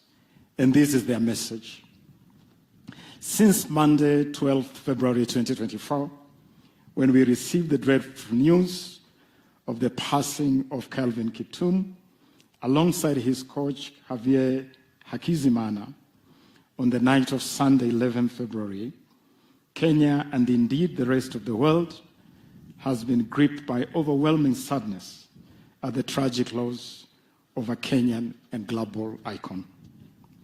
Snatched from us at just 24 years of age, the late Kiptum was a once-in-a-generation sporting talent who astounded the sporting world by becoming the first person to run a marathon in under 2 hours and 1 minute.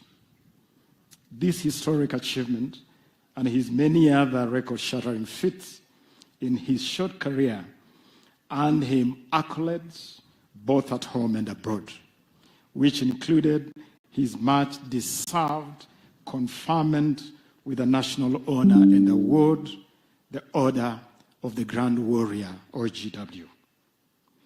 This world is now a lesser place without Kelvin Kiptum in it. The night skies darken, the sea breeze colder in the absence of his bright star and radiant warmth.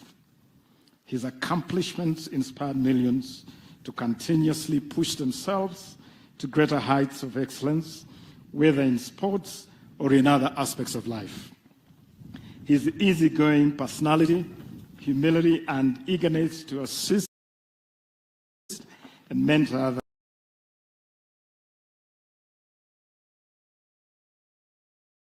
much beloved figure among all who he interacted with. And Samson Cheruiyot Chepkieng,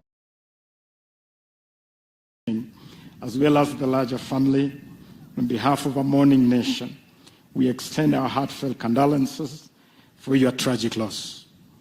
We mourn with you for the passing of a young man in his short life who achieved so much, made so many lives.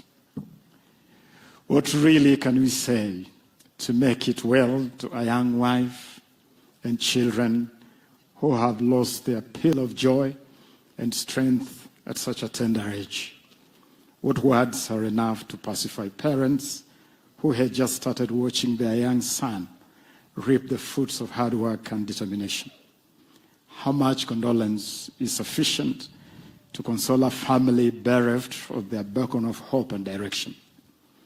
Indeed, nothing is sufficient, especially not at this moment of darkness and soul-searching, but we join in your pain and invite you to take solace in the Holy Scripture in Revelation 21:14, which says, and I quote, "And God shall wipe away all tears from their eyes, and there shall be no more death, neither sorrow nor crying, neither shall there be any more pain, for the former things are passed away." End of quote. We, the cabinet of the government of Kenya, join the world in expressing our grief and sense of loss at Kiptum's passing, as well as our gratitude for having been blessed to have him and Hakizimana are laid to rest.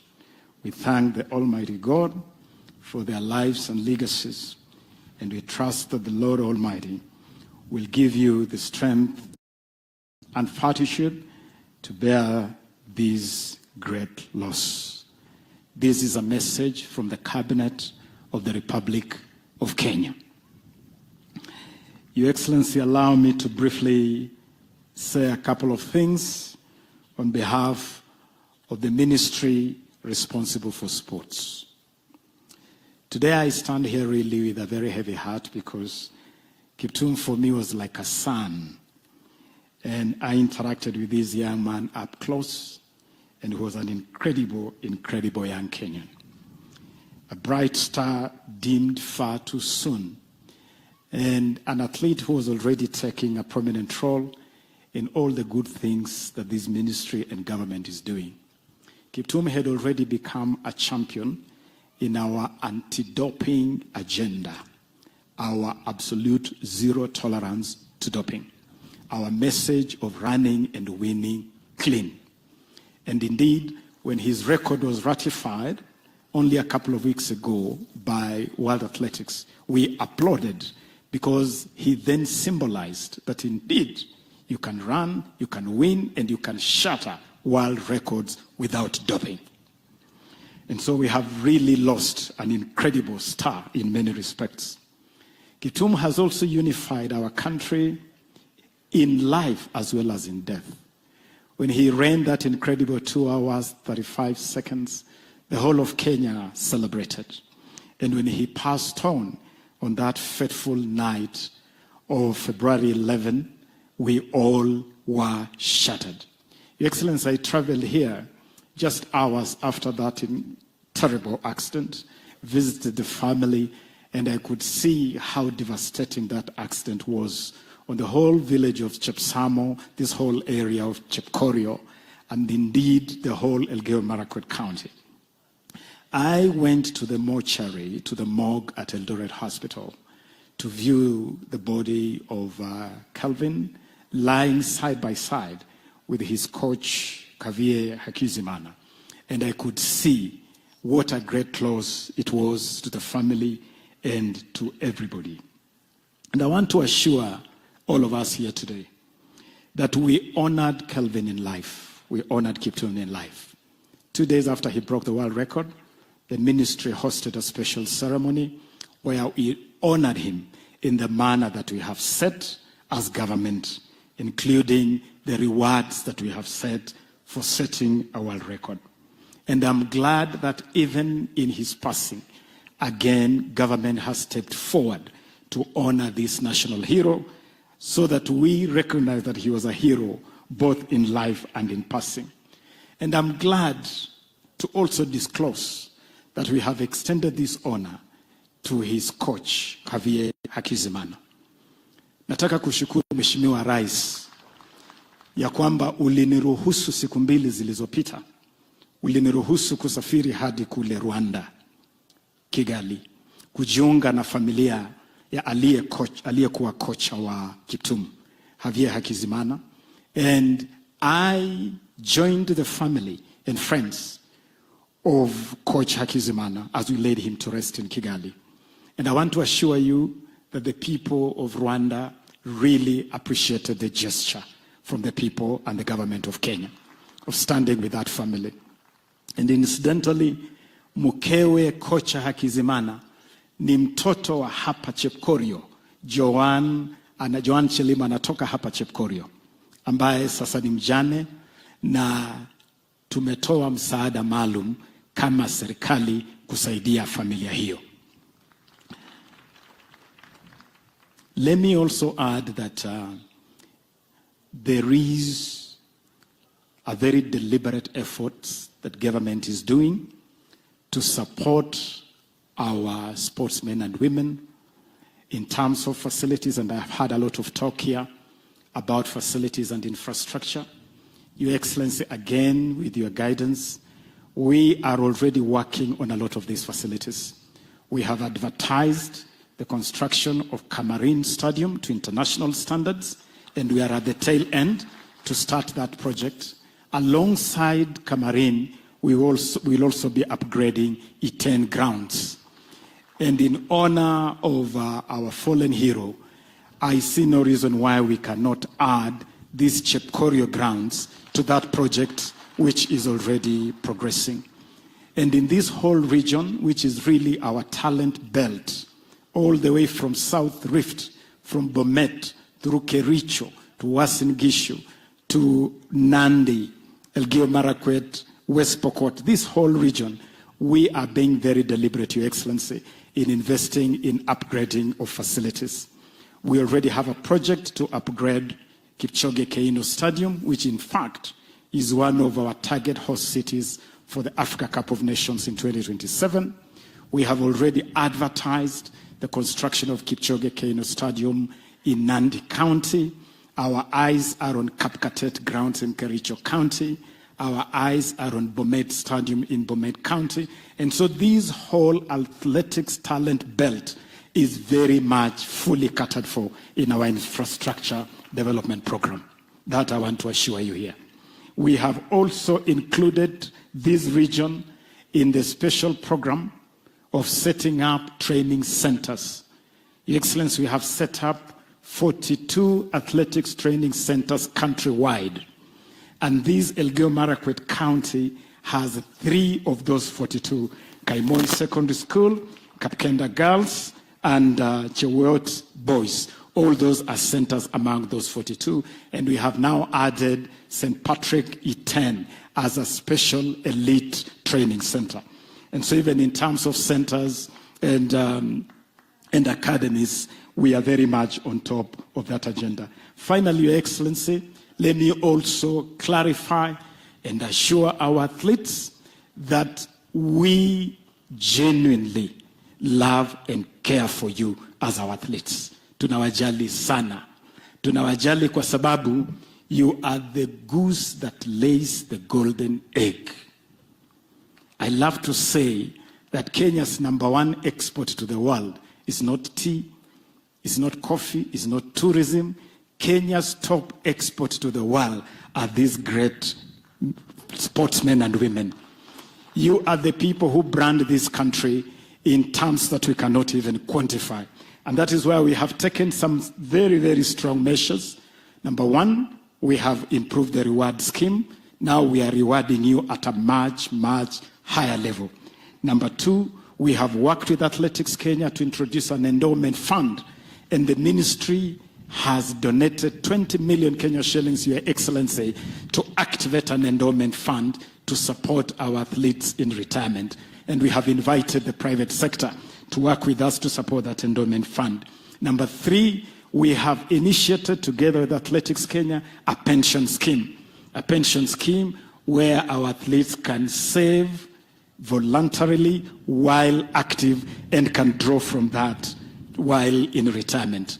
We have also partnered with Athletics Kenya and Housing Finance to start a special package, a special product for you to fully benefit from the affordable housing program. And finally, we have introduced a program working together with our banks, Kenya Commercial Bank, National Bank of Kenya, and Cooperative Bank on financial literacy to help our athletes to manage their finances better, to invest their resources better, so that while the sun shines, you can keep some hay for when it rains. And so I believe that we are doing well. I want to invite all of us to support all these programs. I want to invite partners like Golazo, like Nike. We appreciate the work you are doing to help us develop athletics. We want to invite you to work with government to support all these programs so that we can fully support our athletes.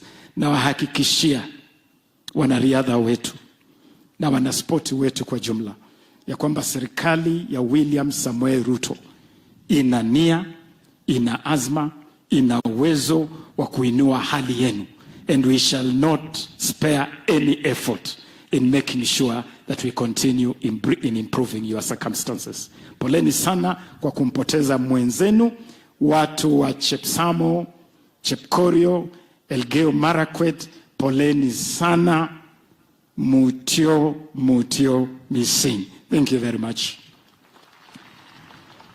Your Excellency, let me conclude by saying that all the resources due to Kelvin, and the ministry is being very deliberate in documenting anything that was due to Kiptum, due from government, due from agents, due from endorsements, due from management. We shall pursue every single coin and make sure it is put together to the benefit of this family. Your Excellency, I give that assurance. Na nikushukuru Mheshimiwa Rais, in a record 7 days, we have been able to put up a home, 2 houses, both 3-bedroom, 1 3-bedroom house for Asanath and her children Caleb and Precious, and another 3-bedroom house for Mzee Cheruyot and Mama Mary Kangongo. And that is support from government, and we will continue to stand with this family. It is now my honor and privilege, ninaposema kwaheri, to a boy who has been like a son to me, a boy who really I had a lot of faith in. I was looking forward to Kiptum shattering the 2-hour ceiling in the marathon, and for him to take a bow in the Olympics this summer in Paris. As I say, kwaheri, nasema pole sana na tutasimama na family. Let me now take this opportunity to invite His Excellency, our Prime Cabinet Secretary, to deliver his message of condolence. Asante sana, Kongoi missing.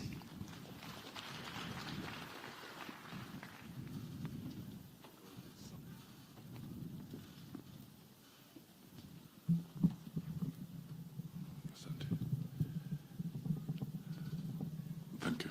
Your Excellency, the President of the Republic of Kenya, Dr. William Samoei Ruto, the Deputy President, Rigathi Gachagua, the widow of Kelvin Kiptum, Asanath, and your 2 children, Caleb and Precious, the parents, the sporting fraternity, World Athletics, and the Kenyan athletics leadership, friends, brothers and sisters, and the clergy.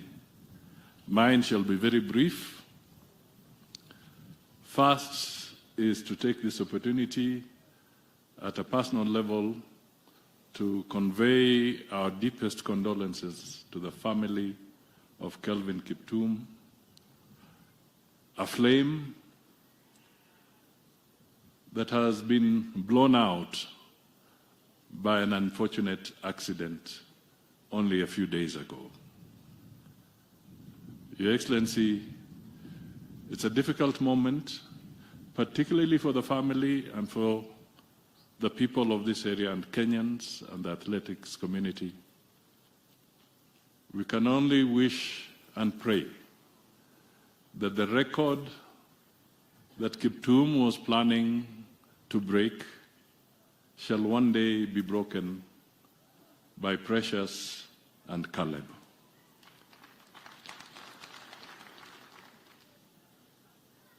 The other thing I would just want to highlight, Your Excellency, is that we wish to recognize and appreciate your government because you have provided a strong, peaceful and stable and secure environment for these young people to be able to showcase their talent and be able to globally scale this particular terrain without any worries whatsoever. It is important that we continue to rally behind you as a nation so that peace and security and stability will anchor the opportunities that abound amongst our people. Finally, Your Excellency, I have come to this place where they say it's high altitude. And high altitude comes with a strong wind and a chill. So I have learned that in order to beat the wind, the secret amongst the high altitude people is that you have to keep running so that you can be warm. And in the process, you can deal with this very strong wind. And so that we don't take any more time, because nilipoangalia, I realized that the time the politicians have taken to speak, if Kelvin was running, he would have actually broken the record of the 2 hours. So in short, we politicians have taken more than 2 hours to talk, and that is what Kelvin wanted to shatter. So with those few words, let me now call my brother, Rigathi Gachagua, so that he can come forward, make a few remarks, and invite His Excellency the President. And may Kiptum's soul rest in eternal peace. Thank you.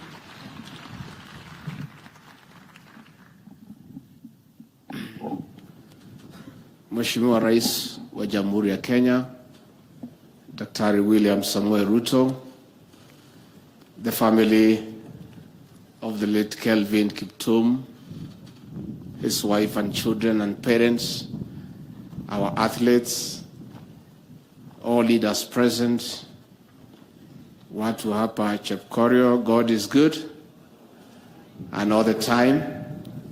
Nisalimiani kwa haya, Bwana Yesu asifiwe. Your Excellency, I will be very short, kwa sababu hii baridi vile naendelea. Hata wewe rais ukija nimekuomba ufupishe pia, kwa sababu huyu Kipchumba Murkomen hakutuambia tuvae vizuri pahali tunakuja.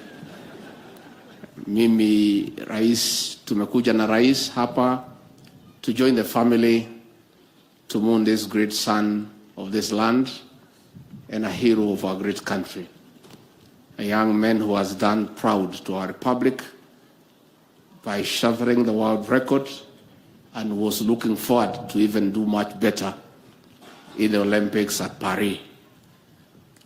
We have come to condole with the young family and the parents and to tell them that we hold them in prayer, that God gives them strength to bear the great loss. Your Excellency, your presence here today is a clear demonstration of where your administration holds our athletes. Last Jamhuri Day, Your Excellency, you honored many athletes, including the late, with honors because of your personal commitment to the development of sports in this country. Na kwa hivyo tunaomba wale wanariadha wote ambao wataenda Olympics to honor this great son here, our flag high and shattering many other world records. That we trust our team in Paris, na tunatakia nyinyi mema. Kama rais atakubali anipe ruhusa, nitakuja siku 2-3 niungane na nyinyi. Sijui kama atakubali, kwa sababu rais siku hizi kichwa yake iko tu kwa mambo ya uchumi. Anatusukuma hata sisi wengine masomo yetu iko chini, anatuambia tukue economist. Najua huyu rais ni rafiki yangu, lakini kuna bahali alinichenga kidogo. Aliponiambia nikuwe naibu wake, nilikuwa nafikiri nakuja kumsaidia kazi. Hakuniambia ya kwamba zote anataka tukue ma economist. Mambo yetu tu mambo ya uchumi kutoka asubuhi mpaka usiku. Kwa hivyo rais, utanikubalia mimi niende Paris siku 2-3 niwachane na mambo ya uchumi, nika support hawa. Sisi tunataka kusema tumekuja hapa kuungana na nyinyi na we want to say pole to the parents, to the widow, to the children. We are with you in prayer during this very difficult time. Governor, umeongea mzuri ya kwamba ukitaka kuwa mshindi, this is a county to be, na hiyo ni mzuri. Umesema pia ukitaka good training, this is a county to be. Ungeongeza tu, ukitaka bahali iko baridi kali, this is a place to be. Kwa hayo machache, ningemuomba rais wetu kwa heshima akuje aongee na apeane rabirabi. Mheshimiwa Rais.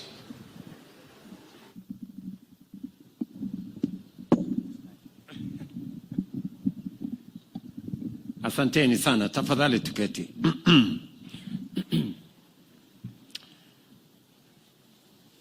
Mama mjane, Mama Asanath na watoto wa ndugu yetu Kiptum, Caleb na Precious, mzee baba yake Samson na Mama Mary, familia,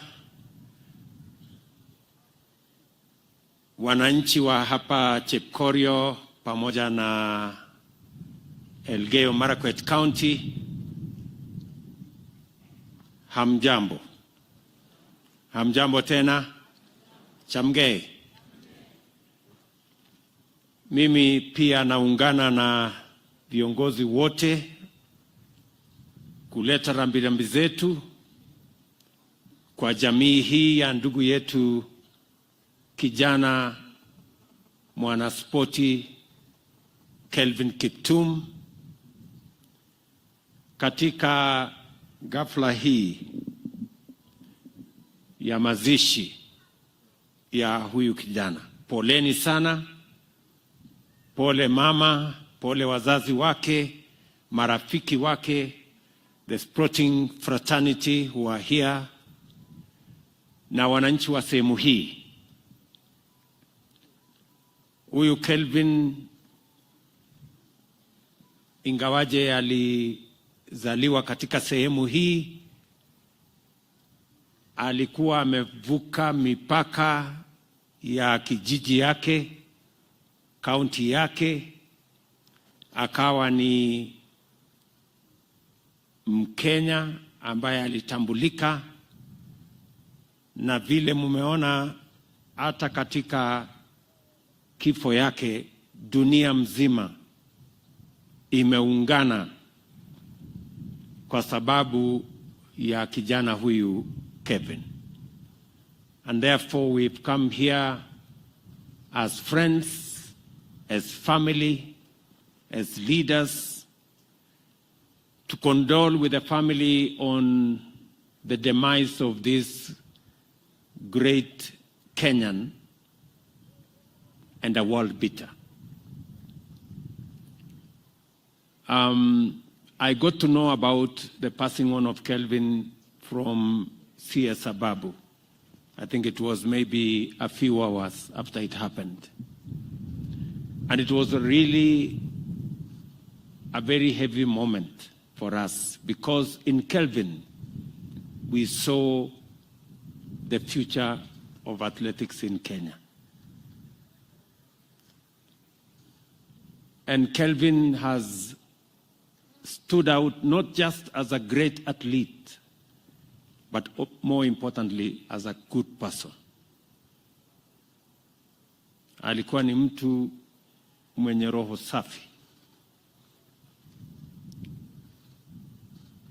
Na tumekuja hapa kumpatia rambirambi zetu za pole na za kwaheri. Na hata katika kifo yake, Kelvin is talking to us in many ways. Anatuzungumzia kama Wakenya hata katika kifo yake, kwa sababu huyu Kevin alikuwa ni mtu, vile imesemwa hapa na wale walikuwa wanafanya kazi na yeye, he was ambitious, disciplined and focused. Kwa sababu alikuwa ametoka mahali palipo chini sana. lakini kwa sababu ya bidii na kujitolea alifika mahali amevunja rekodi ya dunia.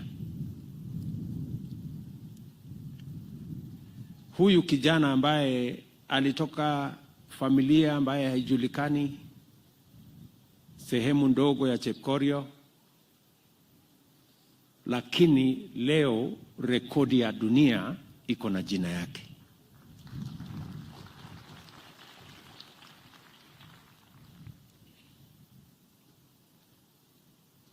Na ni kwa sababu alijitolea, hakutaka kuwa na sababu.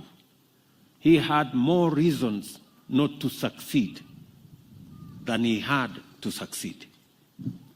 But he worked against the odds. He could have said, I come from a village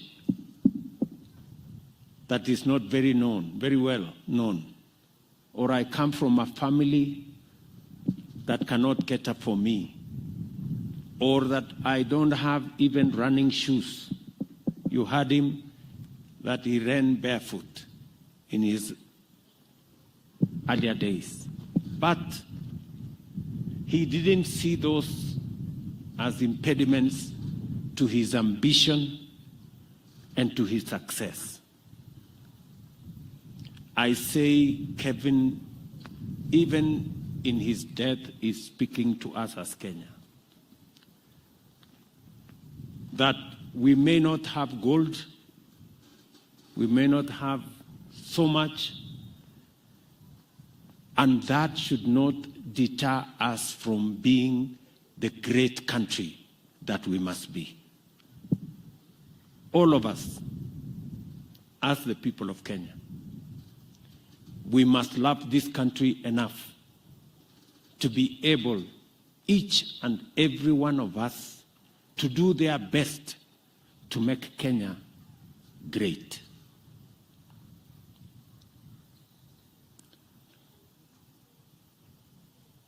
Kelvin had just joined the many heroes that we have, the great ambassadors of our country, our sportsmen and women that keep Kenya on the world map. And I know that we had faith, we had hope that he would keep Kenya in that map, even in the coming Olympics in Paris. But since we have you, our athletes, and you have heard from all of us,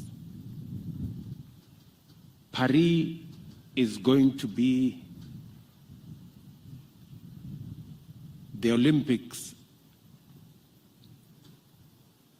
that is going to define this man, Kevin. We want you to make Paris an Olympics of Kelvin Kiptum. Mutusaidie na tunajua mko na uwezo. Nataka niwaambie wanariadha wetu na sportsmen wote wa taifa letu la Kenya, sportsmen and women wa Kenya, kwamba sisi tuko na mpango kamili. Wakati tumechaguliwa 2022, mnajua tayari Kenya ilikuwa katika orodha ya nchi ambazo zingepigwa marufuku. We were candidates for being banned for matters doping. And it took us as an administration. I remember sending Ababu Namwamba, and we had to engage our friend Sebastian Coe.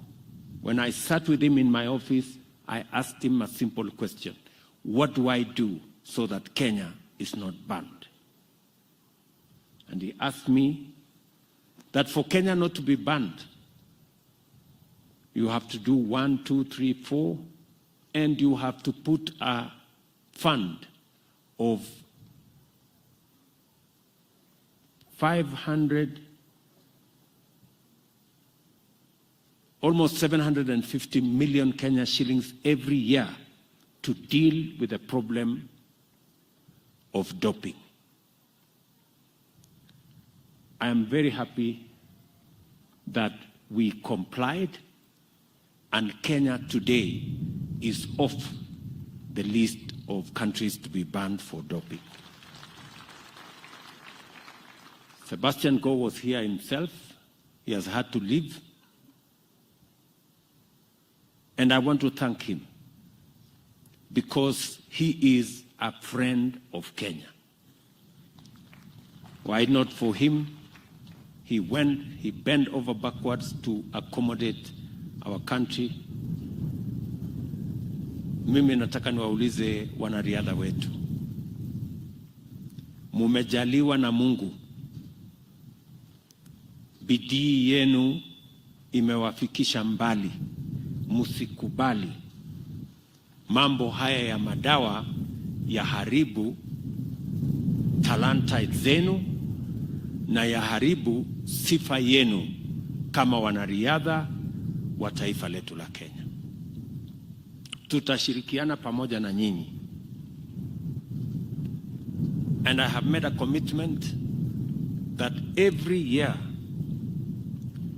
we are going to have $5 million as we committed to World Athletics to make sure that we deal with the problem of doping in Kenya.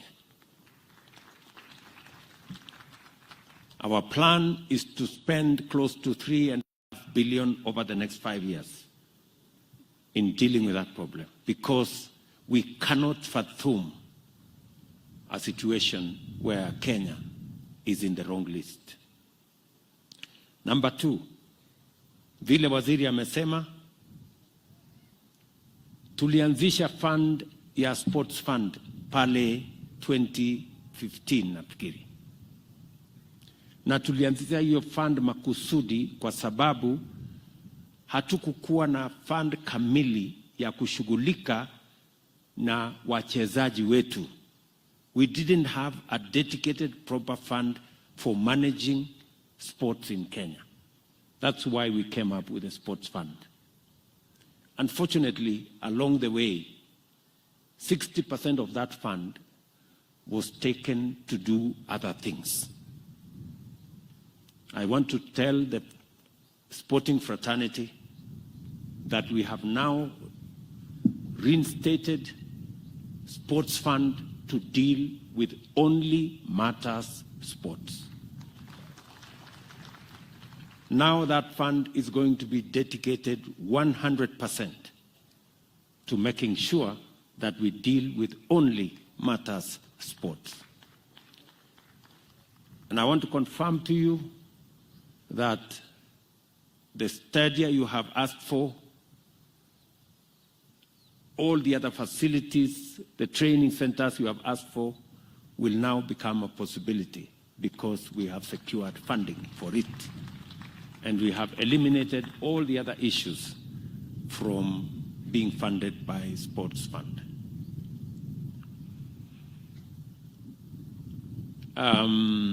We have other interventions. Tuko na maneno ya endowment fund ambayo tumeanzisha kushughulika na wachezaji wetu wote. Pia tuko na pension fund ambayo tunawauliza kila mwanariadha aweze kujisajili, na hiyo tutasaidia kama serikali kuhakikisha ya kwamba wanariadha wetu wakishafika retirement, na tunajua retirement ya wanariadha inakuja mapema, pia watakuwa na pesa ya kuhakikisha kwamba wanariadha wetu hawaishi maisha ambayo sio mazuri baada ya wakati wao wa kuinua na kuweka heshima katika taifa letu. So yale mambo yote mmesema hapa tayari waziri ako na maelekezo yangu kuhakikisha kwamba haya mambo yote yanashughulikiwa. Najua mumeuliza hapa Chepkorio tuweze kutengeneza hii kiwanja. Hii kiwanja tutatengeneza. Kiwanja ya Kamarin tutatengeneza. Kiwanja ya Iten tutatengeneza. Ile ya Eldoret tutatengeneza. Hizo zote. Kwa sababu sasa ile pesa ilikuwa inatumika kwa mambo mengine tumeyaondoa katika budget yetu ya mwaka huu. We will only have matters sports. And I am going to tell members of parliament, we are bringing the sports fund law to parliament so that we can amend to eliminate all the other things that were inadvertently put, that is compromising the fund in matters funding sports. So tutashirikiana namna hiyo. Nakimbia wachana na yeye. Sasa tabunyo. Wacha tu aketi hapa. Pelekeni yeye aketi hapa. Tabunyo. Keti hapo. So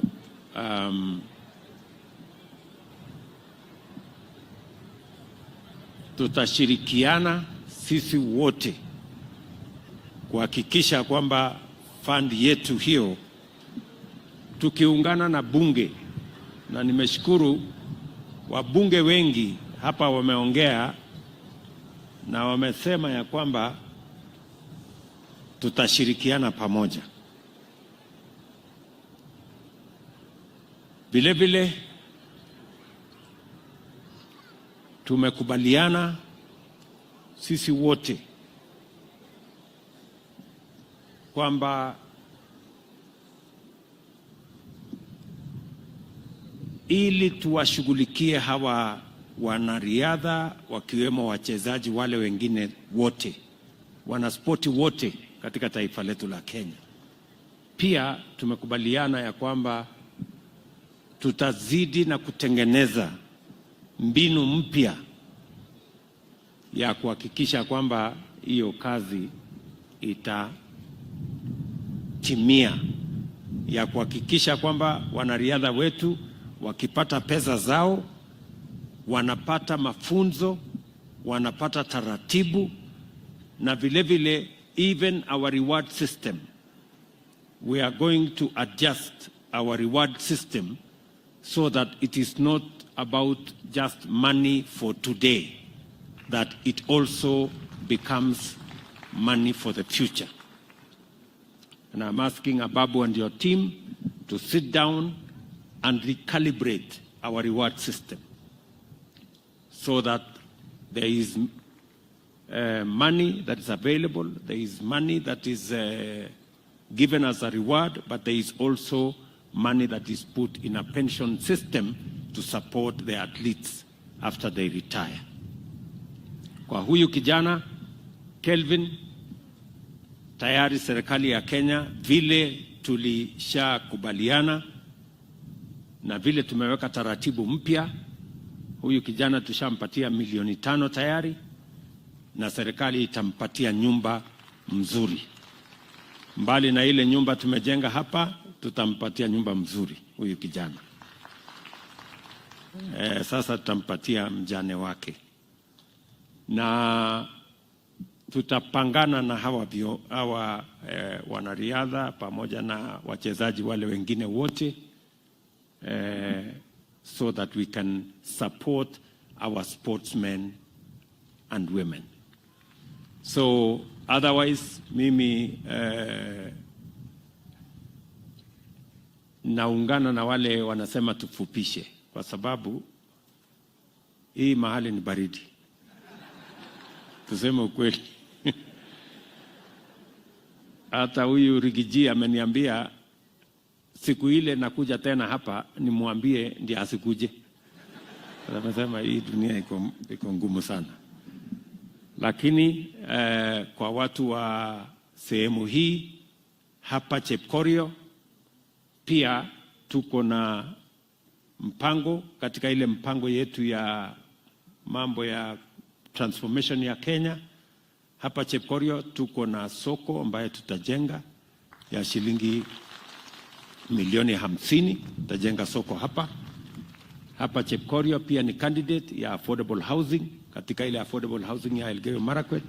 Chepkorio hapa ni moja ya sehemu ambayo tutajenga, tutakuwa na mpango ya affordable housing, na kazi zile zingine zote nimesikia ya stima, ya barabara, ya zile zingine zote tutashirikiana pamoja na nyinyi.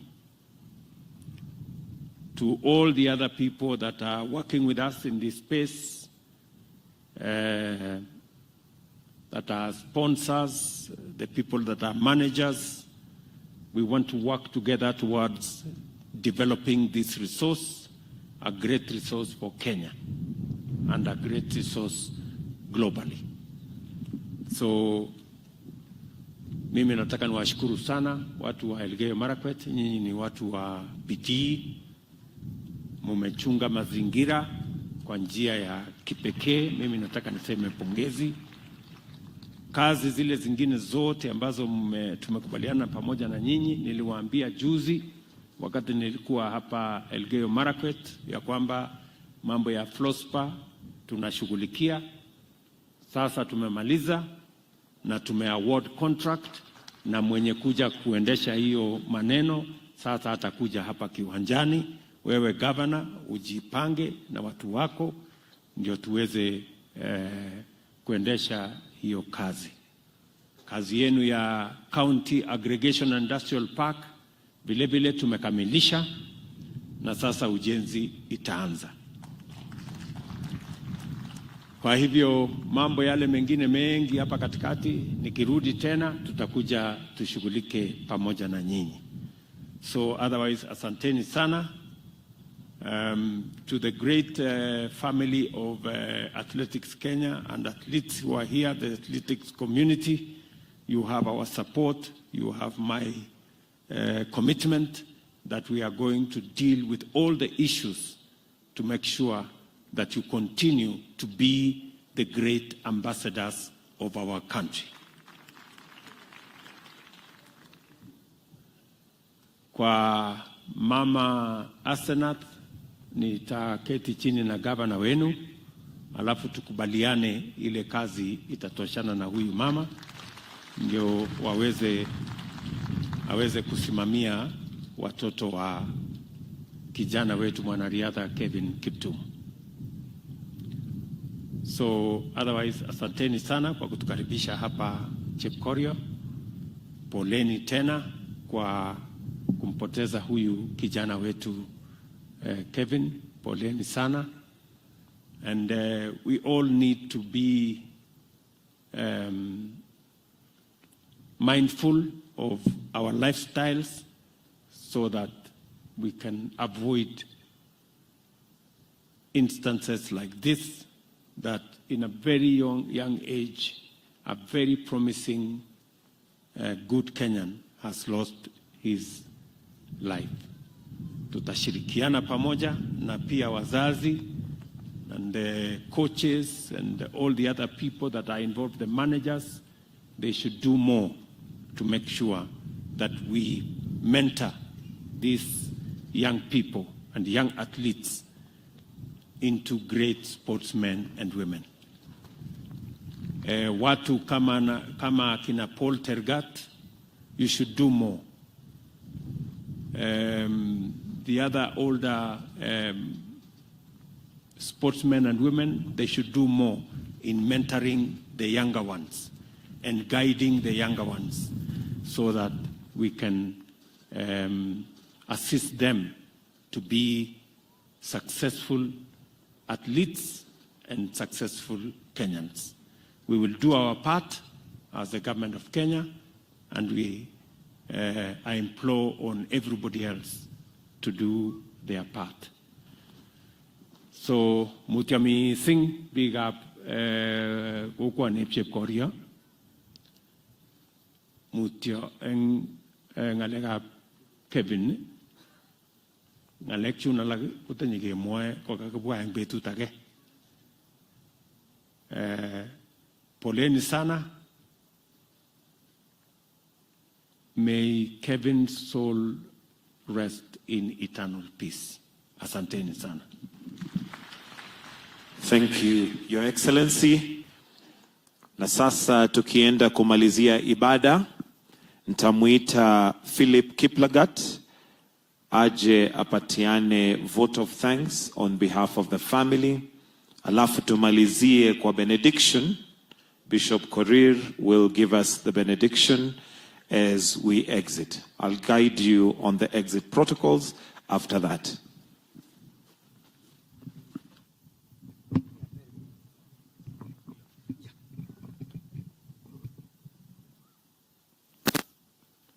Your Excellency President and the Commander-in-Chief of the Kenya Defence Forces, I wish to give a vote of thanks on behalf of the family of the late Kelvin Kiptum.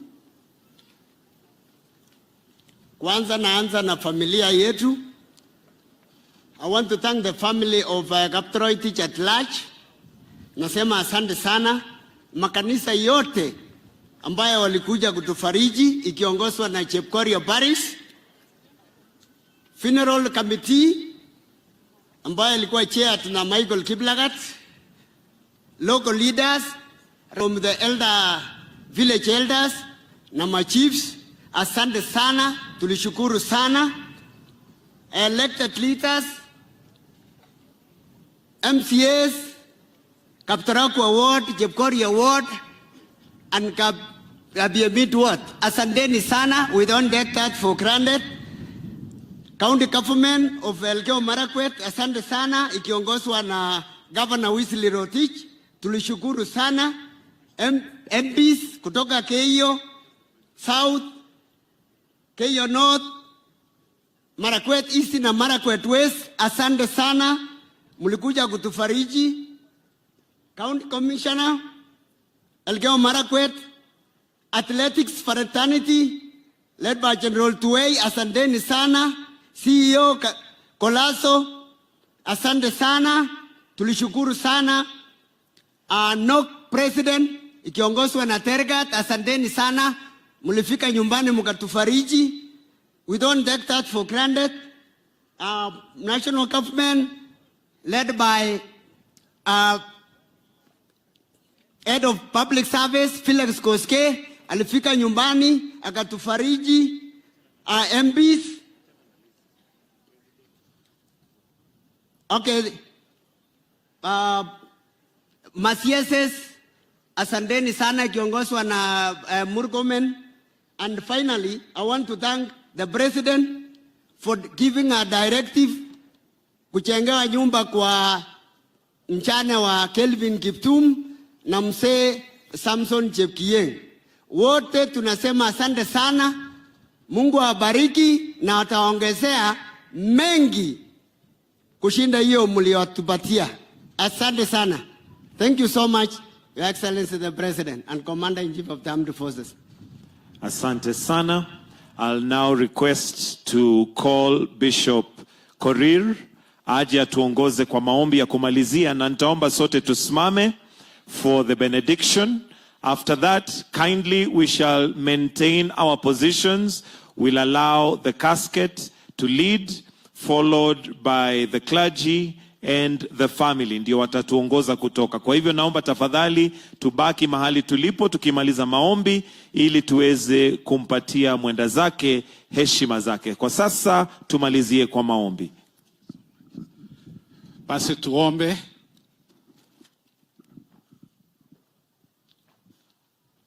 May the Lord bless you and keep you. May the Lord make his face to shine upon you and be gracious to you. To you, Asnet, and your children, and the family. To you, mourners, and to you, our beloved President and the government. May the Lord continue turning his face towards you.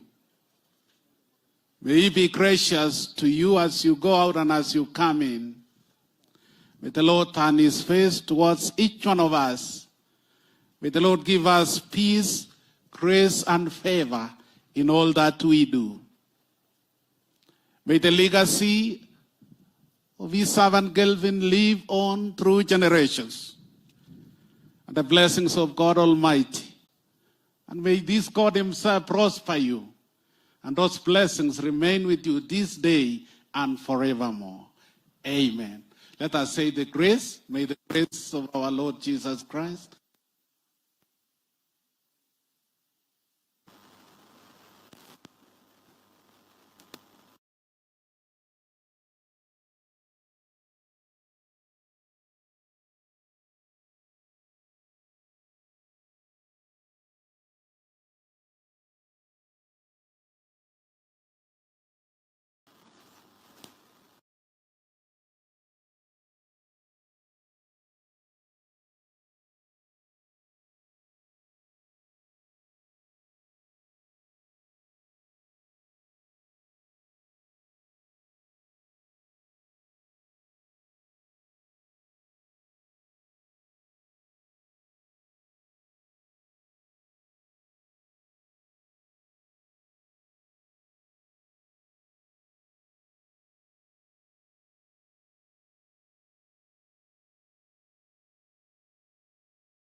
of course, there are few preparations need to be just to ensure that this flow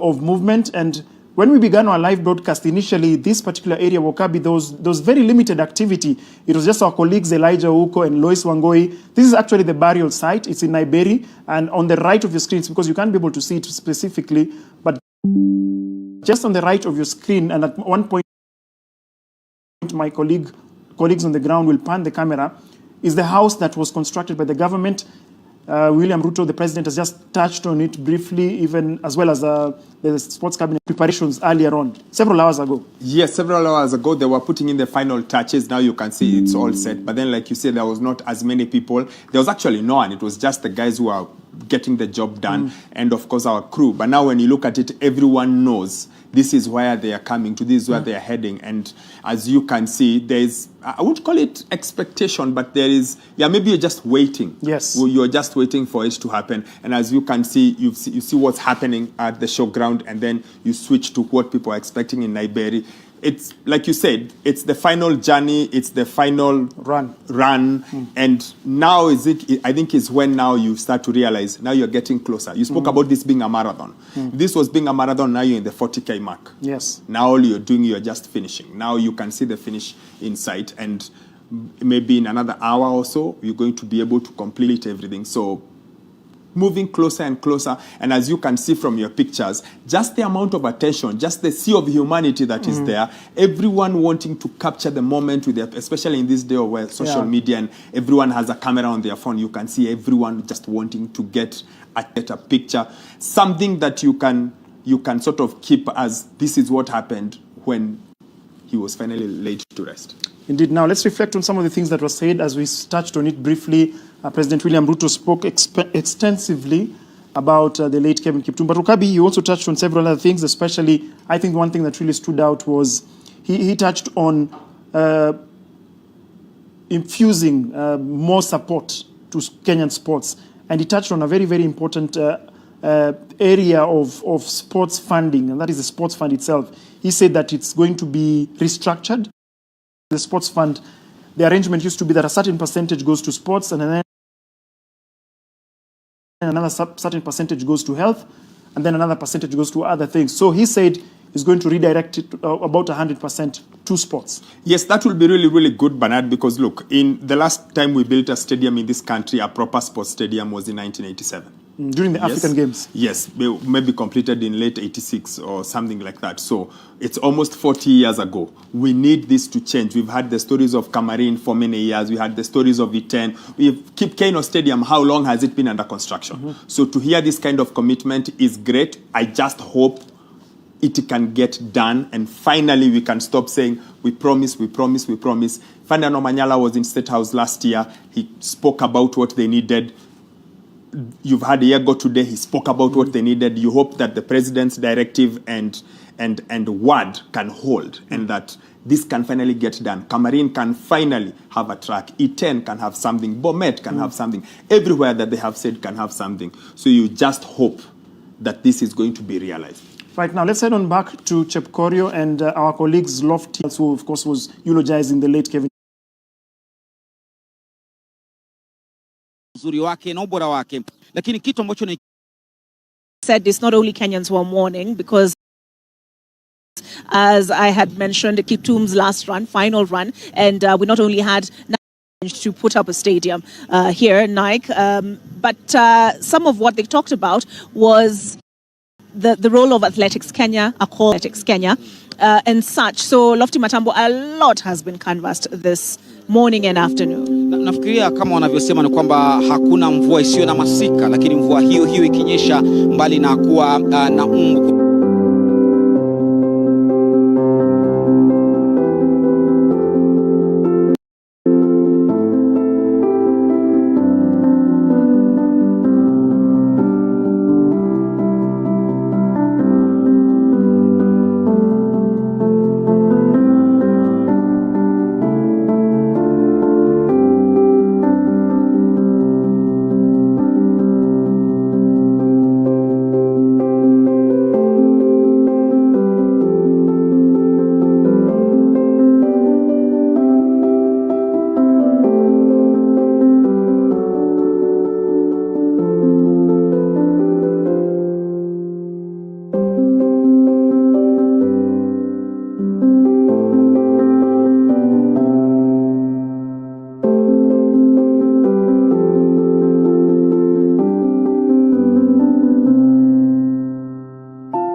needs for us, our athletes. So that is really encouraging to see. He mentioned about the departed. Yes, Roti, I want to bring you in on the issue of infrastructure. The president was keen to say that proper sporting facility. He mentioned Kamarin Stadia and the Kipchoge Keino Stadias, both in the county of Uasin Gishu and Nandi. But this is not the first time that the president has pronounced himself on matters sports infrastructure in the country. Remember, even when he was just bidding to become the 5th president of the Republic of Kenya, he spoke about it. When he served as the deputy president with his predecessor Uhuru Kenyatta, he spoke about it. Now he's president, he's on top of that seat, and he's still promising about it. Just what sort of commitment levels do our athletes and indeed the sporting community require from the presidency this time round that actually itakuwa sasa ni kusema na kutenda? Thank you, Lois. Maybe I think for once, maybe of course the president gave his speech and we've heard about it. We've talked about the sporting facilities, but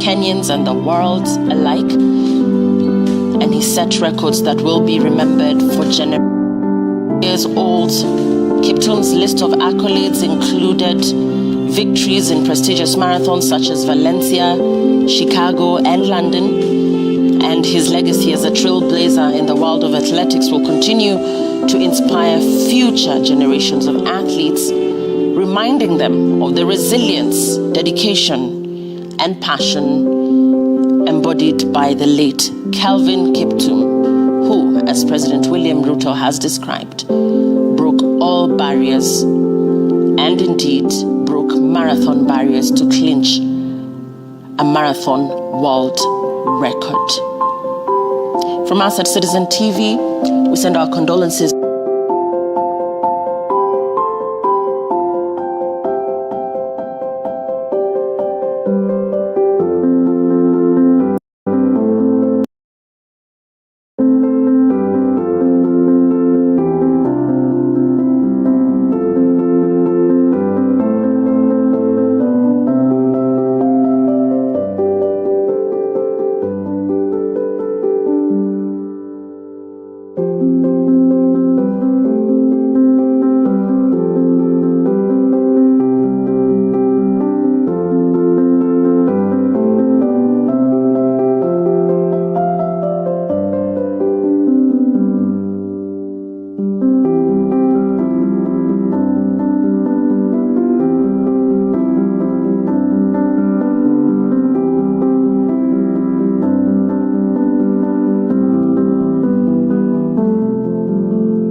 you.